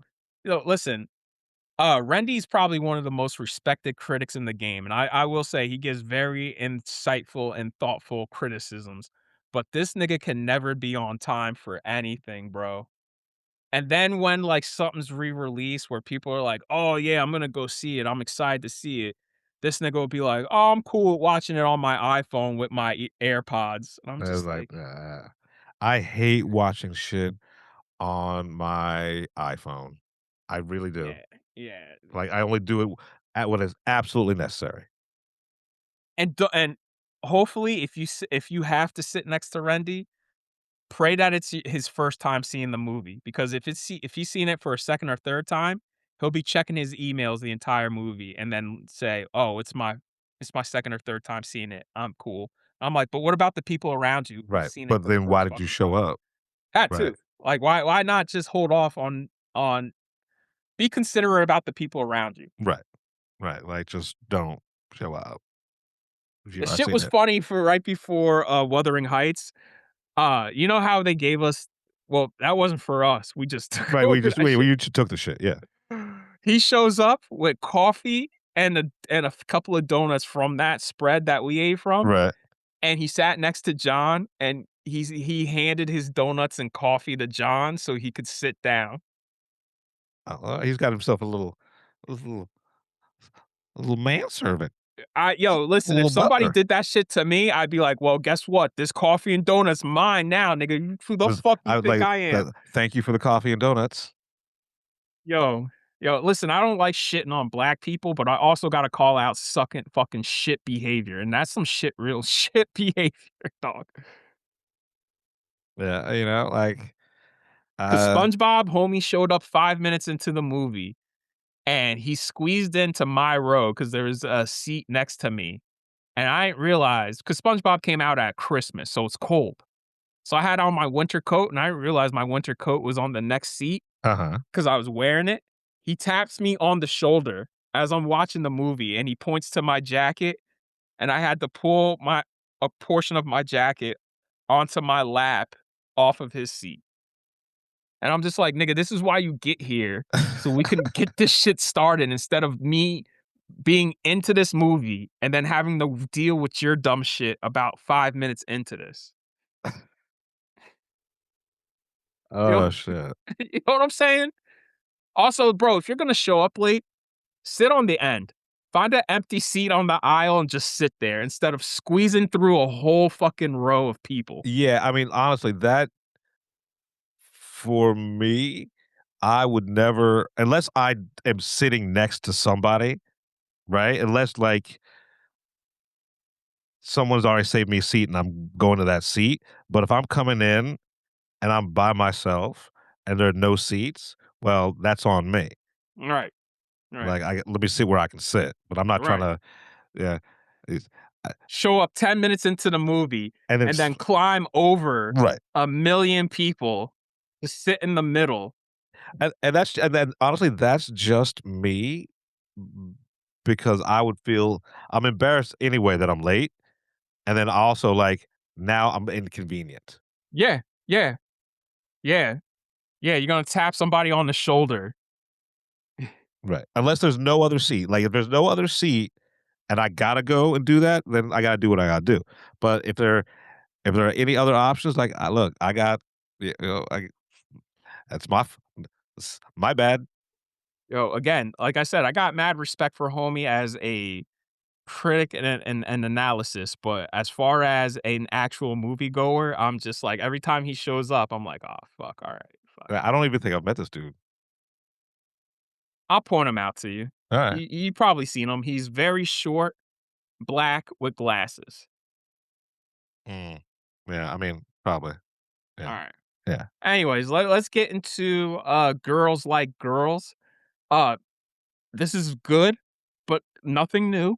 It's a Mhm. coming of age romance about this awkward teenage girl named Coley, played by Maya DaCosta, and she plays the fuck out of this role. I like how it captures an introverted person going through some trauma very well because you find out her mom actually died, and I don't want to give it away because you'll see it in the movie. She Mhm. lives with her dad, who she resents. Her dad played by Zach Braff, and I'm like, damn, Zach Braff is acting because this is a thankless role. uh this is the first movie by queer musician Haley Kikio. I'm not familiar with her. She makes Yeah, indie pop. sure. She's pretty big. Very millennial coded because this movie takes place clearly in the 2000s because this girl whips out her iPod and she listens to an iPod with over With the the ear headphones, and it's an okay. iPod mini at that. I was like, "Oh shit." Oh, okay. When I saw her bust that out, I was like, "Damn." And then the girl she's in love with that takes her under her wing, she has a sidekick. I was like, damn, I haven't seen a sidekick in over a decade. look, I had a sidekick. I used to love that fucking thing with that full keyboard. Yeah, man, that's exactly how she acts too. She's in love with that fucking phone. Uh, Uh, yeah, it's a good movie. It's a good movie. It's nothing revelatory, but like it's tender, it's romantic, it's heartfelt. right, and and I think that's a theme for a lot of the stuff that we've talked about. Uh, is that it's nothing new, Right. but in this LGBTQ plus space, I think it's also I would consider it progress because it's these universal stories that we've seen before through their lens, but it's still those universal themes, Well, right? yeah, because they're dealing with the romance, and the one girl is afraid of how she'll be judged because Mm, there's this dickhead dude who likes her and is always forcing himself on her, and she's clearly just with him for appearances, and she's really into Coley. yeah. So like, It's based and off a song that the writer and director did called "Girls Like Girls." So, like, yo, yeah, I know. congratulations to you for making a whole feature length movie out of a song. Like, you pulled it off. I'll say that much. Okay, all right, yeah, yeah, yeah. Because that's 95 minutes, thank fucking Christ. This shit started 10 minutes late, and I was so pissed because I was like, yo, if I'm not on this 9:06 train and I gotta wait for this 9:35 train, somebody's getting stabbed. especially the World Cup time, Oh, man. it was on this fell on a day where neither the NBA finals or the World Cup was happening. So I was like, yo, I better be on this 9:05 train. Yeah, for my screening for yesterday, uh, the train stopped running between 11:30 and 3:30, so I had to take the path to Newark and then take the train from Newark to our area, and I'm just like, God damn. Oh man, so this shit's gonna be a mess. All right. Yeah, but Yeah, you'll be let's fine. listen. Also, shout out to all the New Jersey Transit conductors. Y'all just seem so over it because like the past 3 months, y'all niggas just scam my tickets and keep it moving.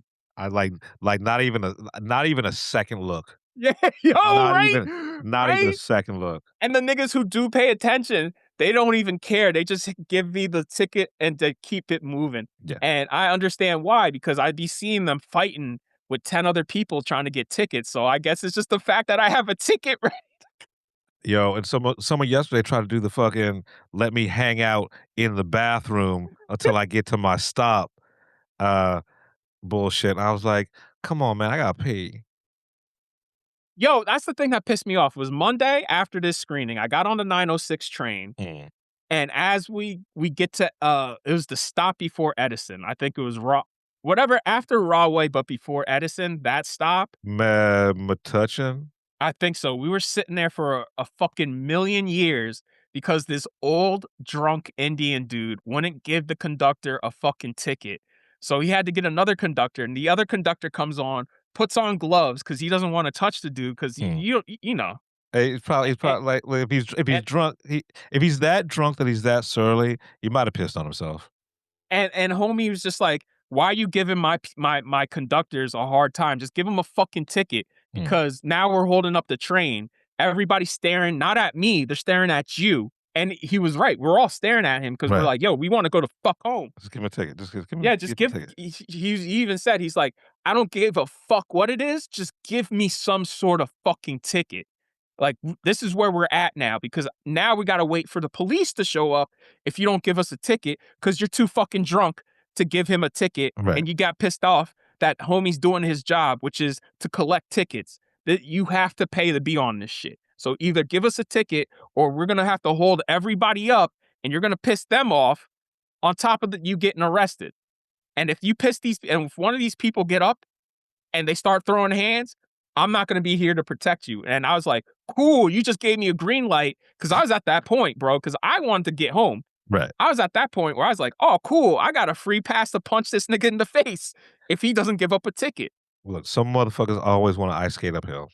Look, he did, and he got off at the next stop. Thank God. I was just like, dog, all that shit, and all you had to do is look through your wallet and just hand this nigga a ticket Yeah. because you were too drunk to do that in the first fucking place. Yeah. It's just. Oh, the world's falling apart. I'm just glad the movie was worth it. And the credit, because they told us don't leave because there's a post credit scene. I'm like, Hmm. fuck, man, this is a coming of age queer romance. Why the fuck is there a post credit scene? And then you watch it, you're just like, oh, that was sweet and nice. That was the first post credit scene in years that was worth sticking around for. Cause like, Okay. and I mean this as no offense to Thunderbolts or Fantastic Four, like and Superman. I liked those movies last year. I don't think those credit scenes were worth sitting around for. I would think may I would say Superman just because it leads to like it's Supergirl, right? We see Supergirl and we have a Supergirl That's movie, that's right? But like the I end like of the movie. And that's not even in the credits. That's at the end of the movie. She shows up in the fucking it's not in the post credit scenes. I thought it no, was. dude, that's literally the end of the movie Oh well before then. Clark hops on the table. Oh yeah, if that's the case, then no, fuck it, no, then nothing. Yeah, Yeah, yeah, exactly. yeah. It was just jokes for Superman, which I'm Okay. fine with. 'Cause I'm glad you guys ain't setting shit up. But like, yeah, dog, even like finally a post credit scene that actually pays off the movie and the relationship. I'm like, thank God. Okay. And you just feel bad. I mean, one of the things I like about this movie is like your heart breaks for Coley because you're just like, damn, girl, you've been through a lot, and like you need to stand up for yourself. Like you need to have some self-worth. But also stop giving your dad a hard time. I was like, yo, this nigga is trying. And then when he finally explains Mm.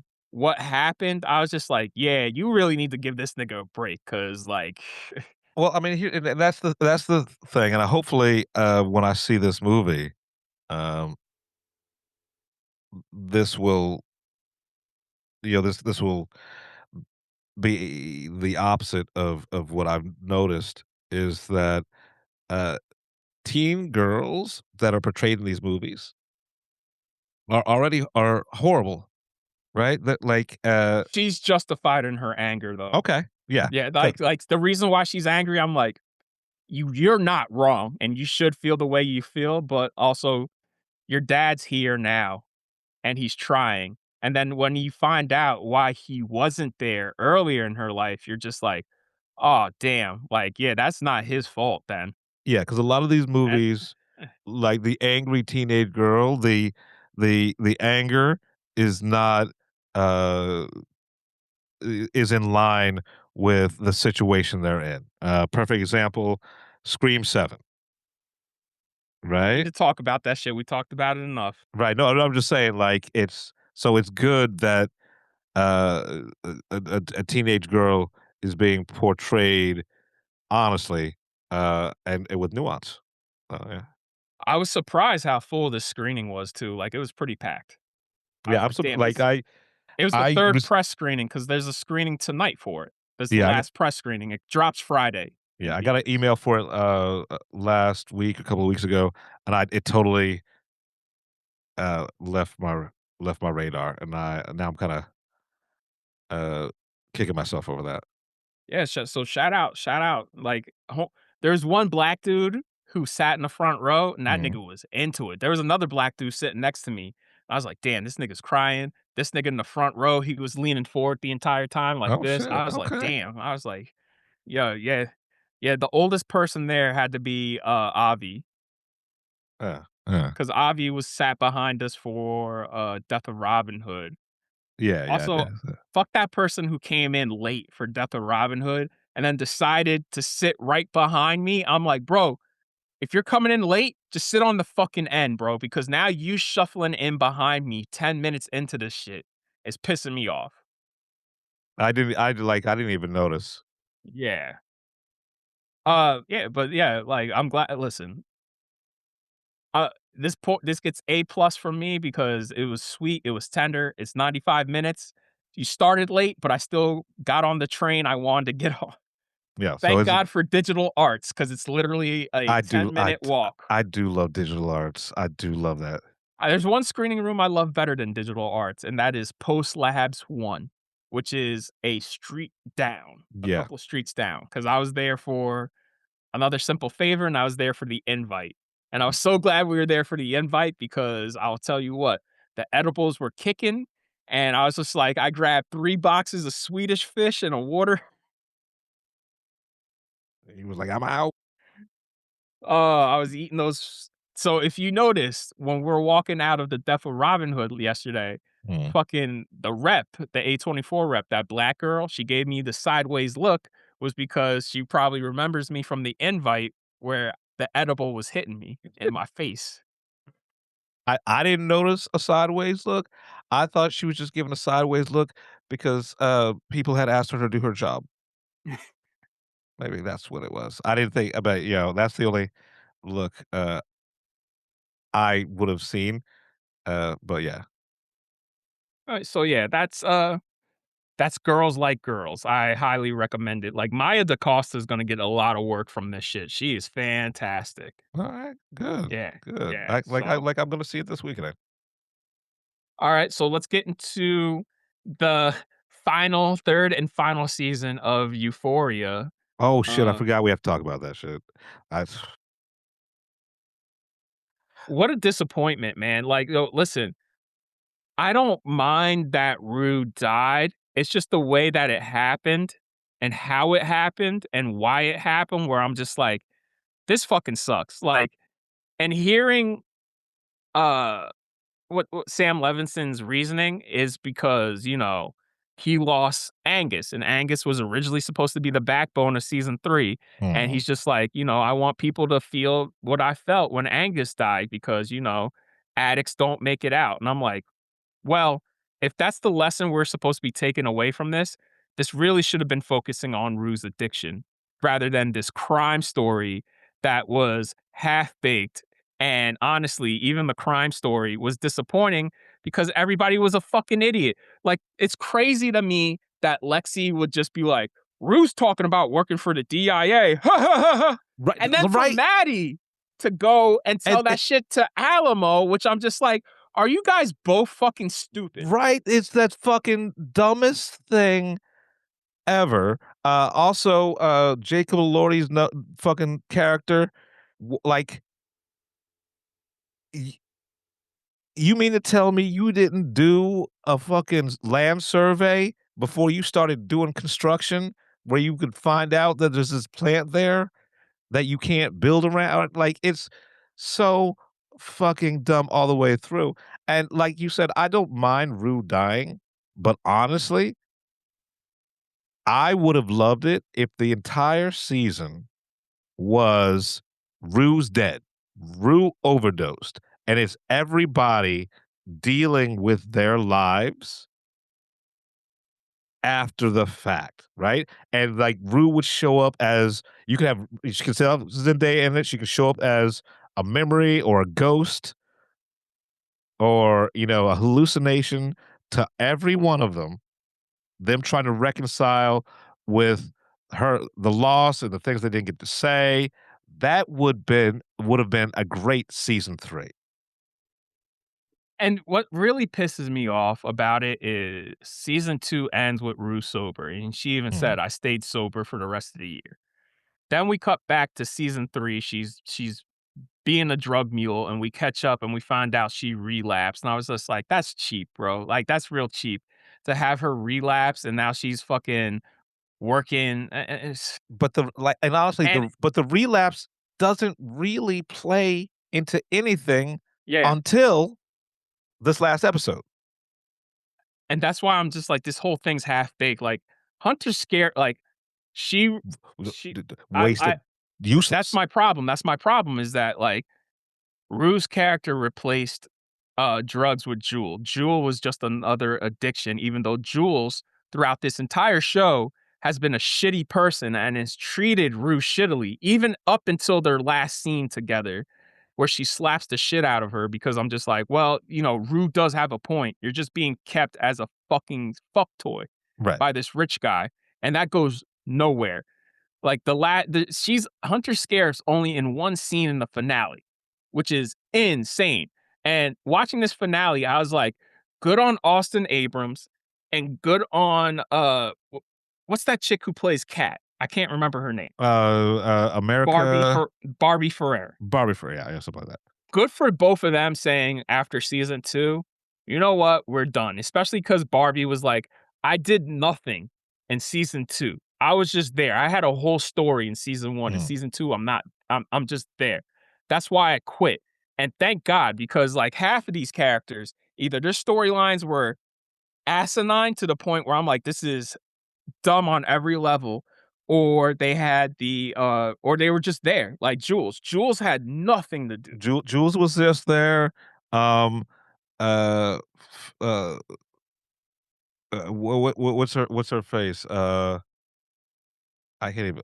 My brain just fucking What, froze on me. Lexi? Yeah, Lexi was wasted. Yeah, Lexi, who I'm like, yo, you're just as big of a piece of shit as everybody else here. And you were the heart of this show. Right. And now they just made her fucking just, oh, I'm better than y'all because I work in the industry. Yeah. And fucking Sydney Sweeney is just Sydney Sweeneying it. Right? Like her whole entire I'm gonna be an Instagram influencer. Like Not those OnlyFans. but like influencer that went to OnlyFans, but then like uh The whole storyline about her getting on the TV show and then her being dropped, I was just like, that was a waste of time, y'all. That's just such a waste of time. the entire season is a waste of time. And all like so I liked Alamo, right? As a character, as a bad guy in something else, right? I loved his backstory. I loved what made him him. And also, what's Coleman Domingo's character's name? Oh, what's that fucking nigga's name? Ali. Ali's backstory. I loved that. That was hard, bro. Just hearing him beat her, and then you hear the girl scream, his wife scream his name, like, Ali, no! I was like, Jesus Christ, Right. man. Y'all take it too far in this show all the time. But like, I would have rather had just seen a limited series or even a fucking movie with Ali or a character approximating Ali that has nothing to do with this, right? Going through the same shit on a collision course with Alamo. And then we end how we end. I would have rather had seen that. This felt like a spec script for a Fake ass Western that he wanted to fake make. ass western that he didn't make. And the end shootout, even though I enjoyed it, but also it was like, what do we do? This is not Euphoria. This is some other shit. My thing too is like his right hand man, I can't remember his name. Well, like is- why did he turn all of a sudden? I had to read the interview to find out why. So basically he turned because he didn't like what he did to Rue, which is crazy because he was threatening Rue's mom just an episode ago. And then seeing Maddie being kept as a sex slave and a prisoner as a sex slave, that's why he turned. So between Rue and Maddie is what turned him. And here's the thing. I know this motherfucker has seen Alamo do much dirtier shit, right? So like, Well, that's also what he explained. He's like, he sat by watching this dude do so much dirty shit. He just got to the end of it because now he finally pulled in people who were truly just innocent and fucked their lives up. And I'm like, I could go with that if that was written into the fucking show. right? That's not written into the fucking show. I mean, because the motherfucker only has like 10 lines in the whole entire fucking show. And one of them being threatening Rue's mom. Right. So like, miss me with that. That's not like, look, it's an explanation, but if you have to explain it in an interview, you didn't do it right. Right. So this whole entire season, I'm glad it's canceled. I'm glad. Well, it's not canceled. They ended it. All right. Because, HBO, if it was up to HBO, this shit would run on for like 3-4 more seasons. All right. So, well, I'm glad that they ended it. They should have ended it at season 2. Season 2 I think was the perfect ending for this shit. Uh, yeah, everybody like also Maddie. I hope because Maddie heard Ali say like, "Yo, I'm here because of Rue." So I hope she puts 2 and 2 together that she got Rue killed. Right, right. Just like this motherfucker sells drugs. Why would you even say DEA? Why would you even say that? That's my Cat. problem with Maddie is like, yo, you saw how nervous when they first meet, you saw how scared and nervous Rue was when he showed up. Right, And clearly this motherfucker's not a good guy. He's clearly a criminal. And she decides to start working with him. right. Like how much? Like she could have just kept on running her OnlyFans. Uh, Right. man, like it's. And then start sleeping with him.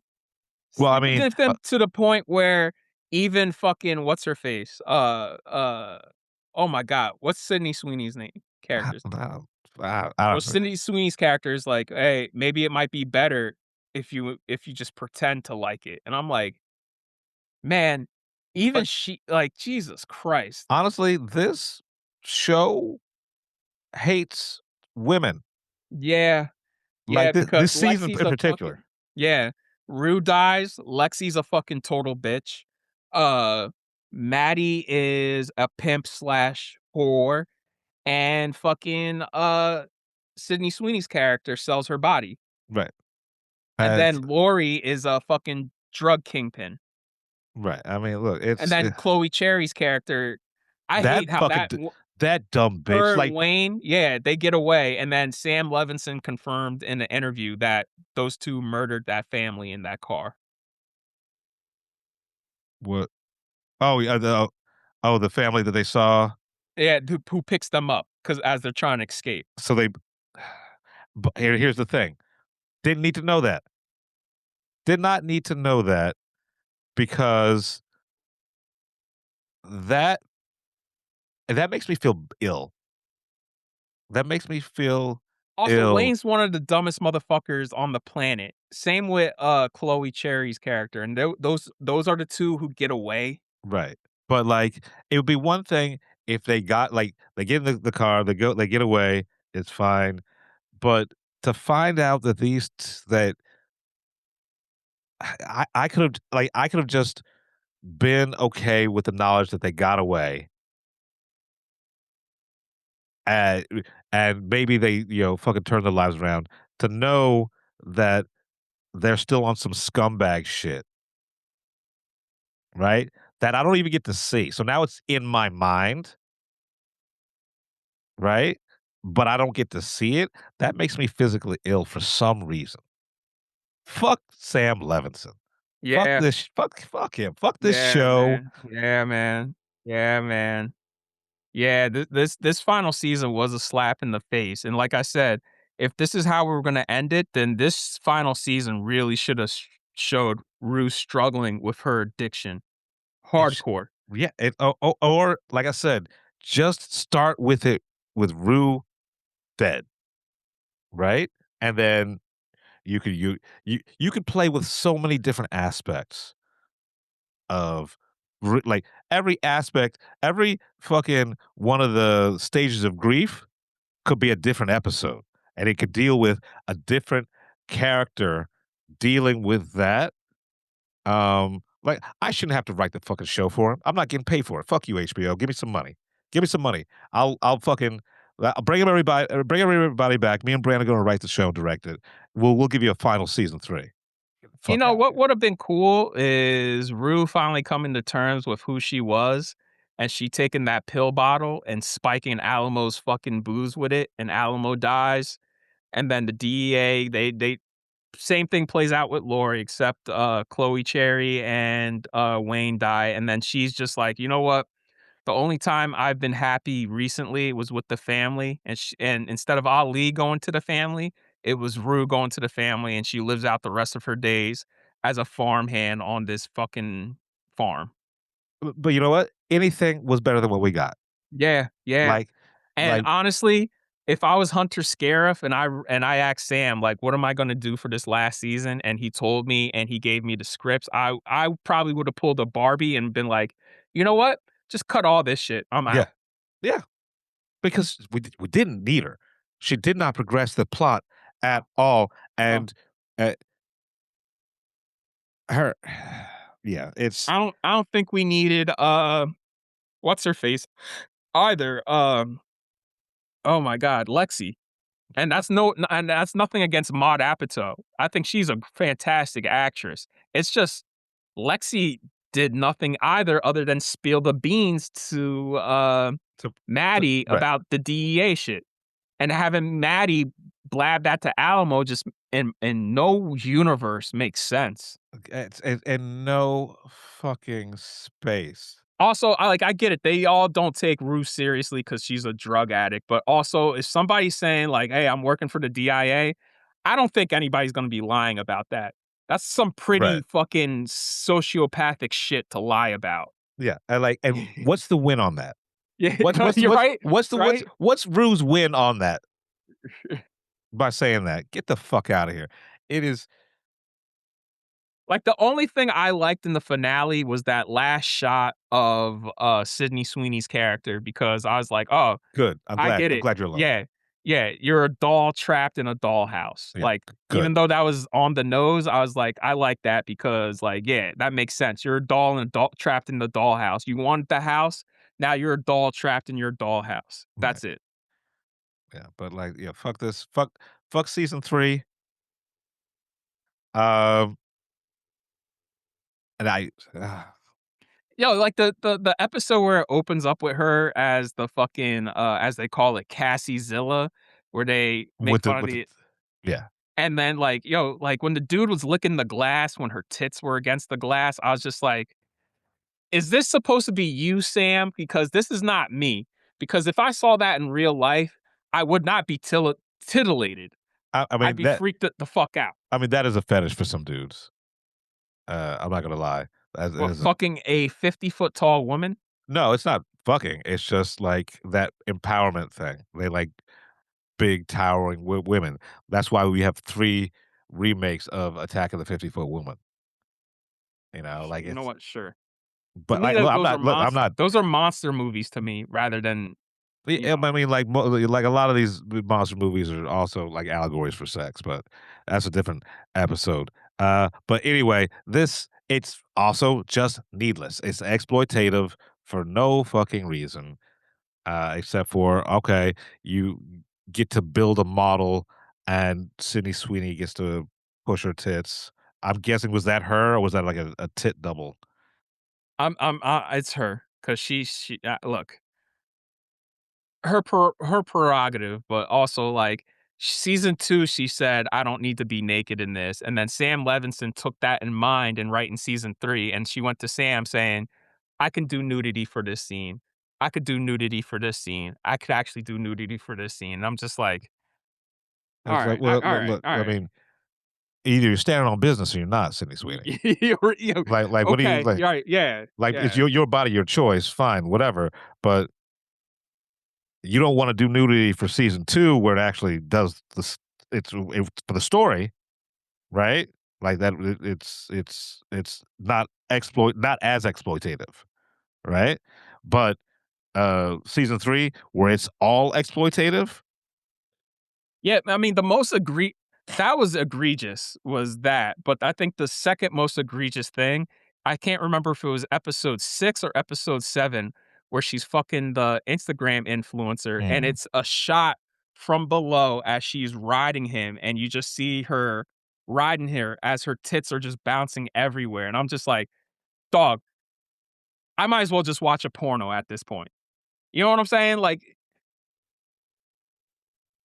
when I'm watching a show or a movie and there's sex involved, as long as it's tasteful and part of the plot, cool. But that shit just seems so egregious and so like, hey, look at these huge tits bounce in your face. right? Like, what? It's- At a certain point, I'm just like, I would rather just actually watch porn and right, like masturbate than sit here and watch this shit. because honestly. It would make you feel less dirty. It would make you feel less dirty. that. Yeah. It's, you know what I mean? Like, Yeah. I it's mean, different when you're on OnlyFans and you're watching a clip of some girl shaking her tits or shaking her ass. Because I'm like, yo, that's her choice, and you're on there paying for it. Fine, but I'm watching a fucking TV show, dude. You know what I'm saying? Like, Jesus fucking yeah. Christ. And Yeah. clearly, she's not gonna fuck you. She's with Scooter Braun, my guy. Like, it feels like a lot of this shit feels like, yo, Sam Levinson's trying to, like, get his kicks. I mean, sure. And this last season has been so reviled that will be surprised if Homie works again. And I will say I'm probably not gonna watch anything he ever writes again, because as much as I like the first 2 seasons of Euphoria, this sucked. The Idol, I made it through the first episode and quit. I didn't even. Assassination Nation was okay at Mm, best. yeah. So like, he'll be fine. He'll like. I'm not like he'll be fine. Uh, And I think the theme of religion was just so clunky and half-baked. Like, Lexi's sitting there like, "Did you read the Bible?" Like, everybody talking about the Bible all of a sudden in this fucking show. I'm just like, "What are we doing, y'all? What are we doing?" Like, you're it's all out of nowhere trying to incorporate religion into this shit. right. And it's fine if there was a through line for the entire season, but it's just, oh, she sees the burning bush, da da da da Yeah. da, right? Like, it's so fucking. I read the cliff notes for the Bible, and I'm gonna try to incorporate that into my show to make me seem deep. Yo, somebody said this on Twitter right after this aired the last day of May, right before, because the next day was June 1st. And Mhm. I just remember homie saying, I can't believe we got this shit right when Pride Month starts. So a queer character's dead and a trans character is just there to be a fuck toy for some rich dude. I was just like, I mean, I don't think it's as targeted as that, but also you're right. Like, it's bad fucking timing, it's bad optics. especially since all the women are either sex objects or just all around stupid, shrill, and incompetent And in this that show. and if you were actually trying to make a statement on that, and then that's one thing, right? Of how we commoditize femininity. If you had made a comment about that, or if that was a through line, sure, why not? But you don't do that. You just seem like you either hate women or you hate women. And my thing too is Cassie. That's fucking Sydney Sweeney's character name Mm, is sure. Cassie. Her storyline is what Kat did the first season. Kat became a internet sex worker on the low. Mm. Yeah, that's right. The That BDSM shit. Yeah, yeah. yeah, yeah. So you can't even steal your own ideas correctly. And the thing, my thing, and people told me, they're like, "Didn't you hate Nate in the first 2 seasons?" I'm like, "Yeah, Nate was a fucking psychopath. He was a horrible person. Like, he moved and acted like a serial killer." But when you get to this 3rd season and he's a completely different character and he's Right. so docile and just rolls over for even Cassie, where the He's previous 2 seasons, he wouldn't have taken none of that shit that right. Cassie was dishing out. It just felt cruel. It felt cruel 100%. and just weird. It is weird that he is a completely different character now. I mean, like, for the last 4 episodes, he's kidnapped and just getting Yeah. shit chopped off of him. Yeah, yeah. And what my thing is too, what were the Armenians going to gain kidnapping Cassie? Man, I don't know. I don't know. Because if she's not out there on the stroll, she can't make their money, right? So she's yeah, yeah. It's fucking dumb. And I don't want I got nothing else, man. I don't either. I don't either. Their whole storyline was just to kill Nate and then bring Cassie and Maddie to Alamo and have them be wrapped up in his shit under his finger, which is better ways to get there, y'all. There are better ways to do everything in this fucking season. If you're gonna watch it, I'm gonna leave you on this. If you're gonna watch it as an oddity. Watch it as completing it. But after you watch it, forget that it happened.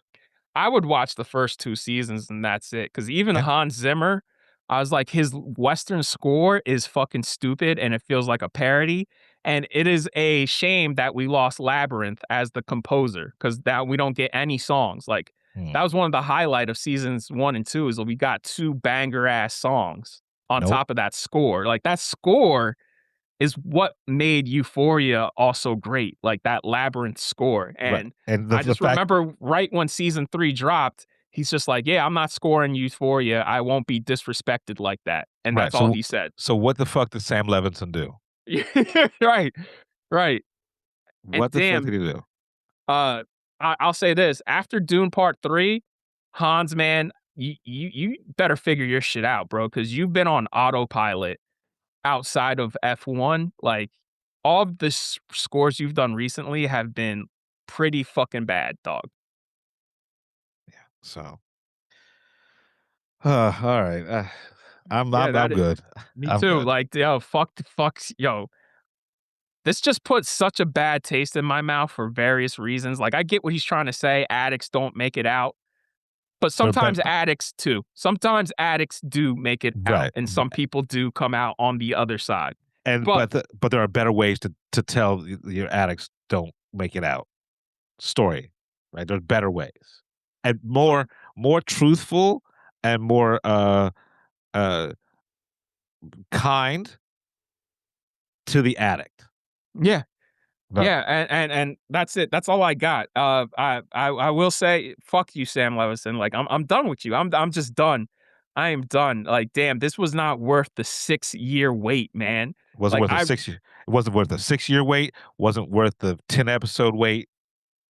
I would rather us get what Zendaya wanted to do, which is either Rue as a private detective or Rue as a surrogate. And I thought both of those were stupid. I was dead wrong.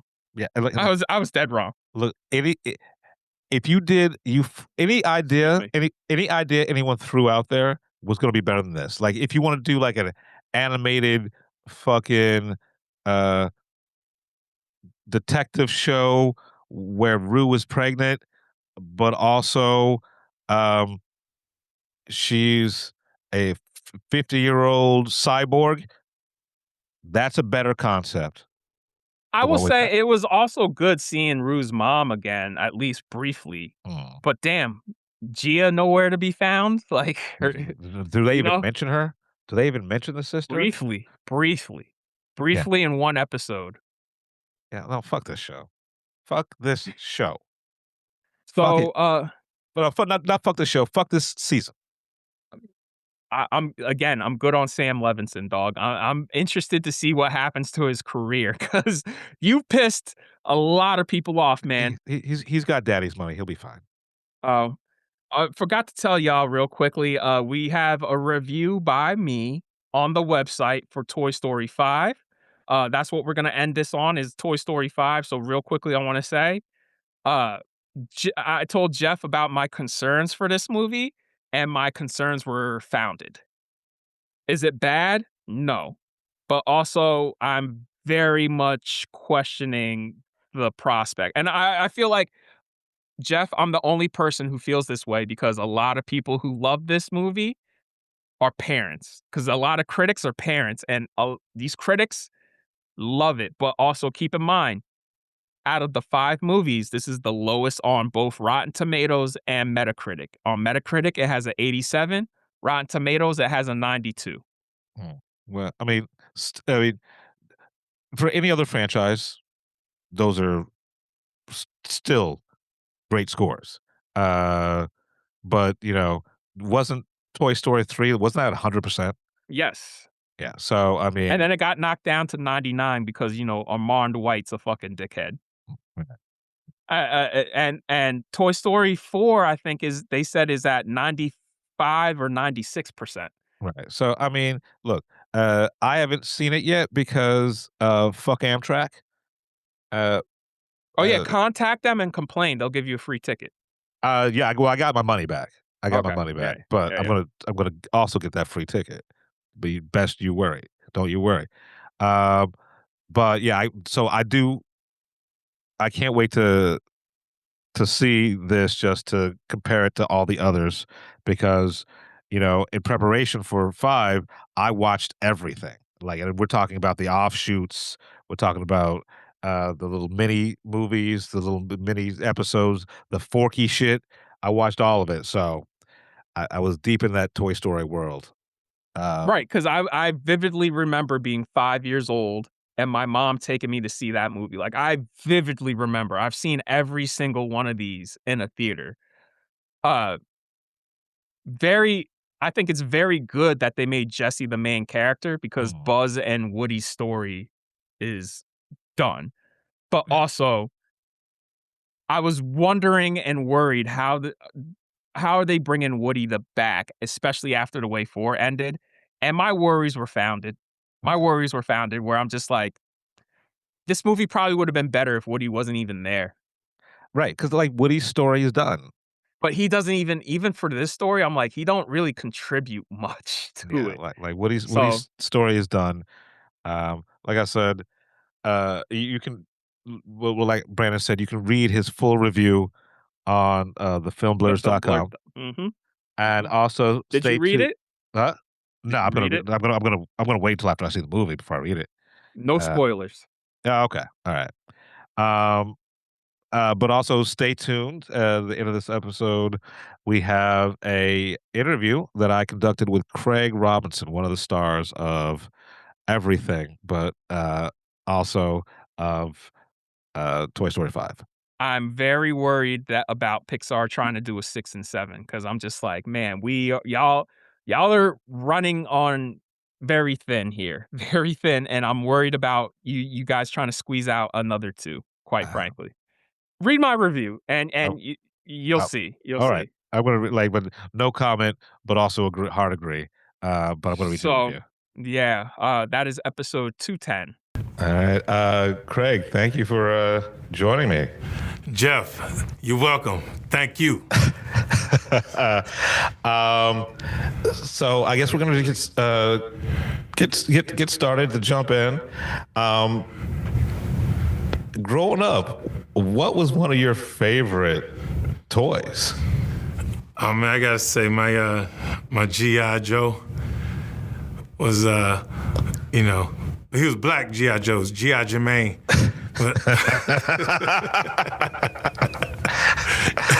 But yeah, playing with the, making the toys, fighting, what have you. Yeah. Are we talking the full size one or the little mini ones with the rubber mini band? joints, the mini joints, because you had a lot of them. Right. That rubber band when it burst, when it popped, it was it's like doing surgery. Put that back together. Yes, sir. So how does it feel to be a part of this franchise, which at this point it's legacy. It's kids have grown up with the Toy Story concept with the IP. How does it feel to be like now a part of what will be some future kid's childhood? It is truly humbling, and all we can do is hope you gave it as much love as it is giving you. Is what I tried to do. It's exciting. It's hard to believe I'm in this position when I look around. And I don't even know if I've fully accepted it yet. But it's already you feel the gravitas of it. You know what I mean? It feels like a level up.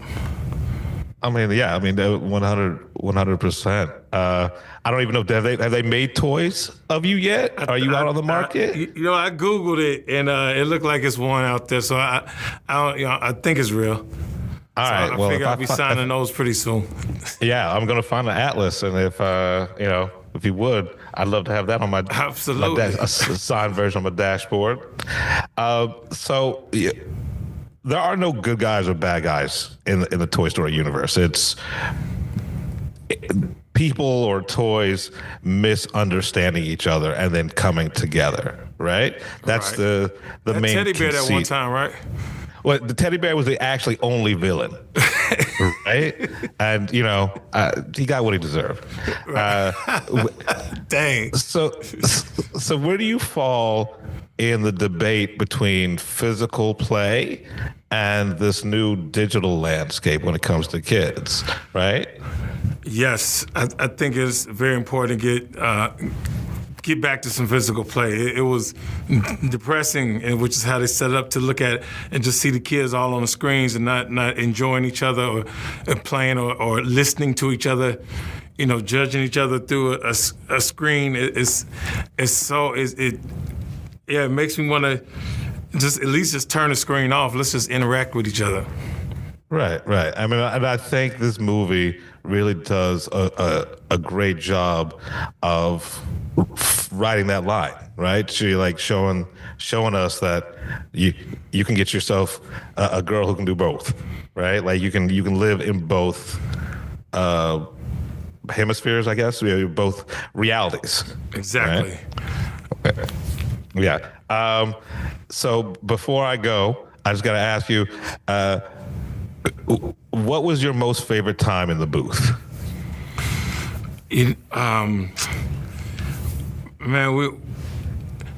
So you'll do your line, right? Let's say you do, and then you're encouraged to improv and come up with stuff. So there's this moment where you just improv something, and everything's silent, and you don't know the reaction yet. And then when they come back in on the mic on the other side, you hear the booth exploding with laughter. So it's like those moments there. And I think one specific, I can't talk about it, but made it to the movie. All right. Well, I mean, thank you for sitting down with me. I can't believe I'm actually talking with DJ Request himself. Got him with that one. Yes, sir. The movie's fantastic. You're fantastic in everything you do. And like you said, this is a level up. Craig, thank you for joining me on the Film Blurds. And I can't wait to see what what this level up's going to do for you. Man, thank you. This is Craig Robinson. You watching the Film Blurs, baby. God bless. Brother. Thank you. And a bump? Oh my God! And a bumper? You're my best friend. My man. All right, take it easy, brother. Yes, sir.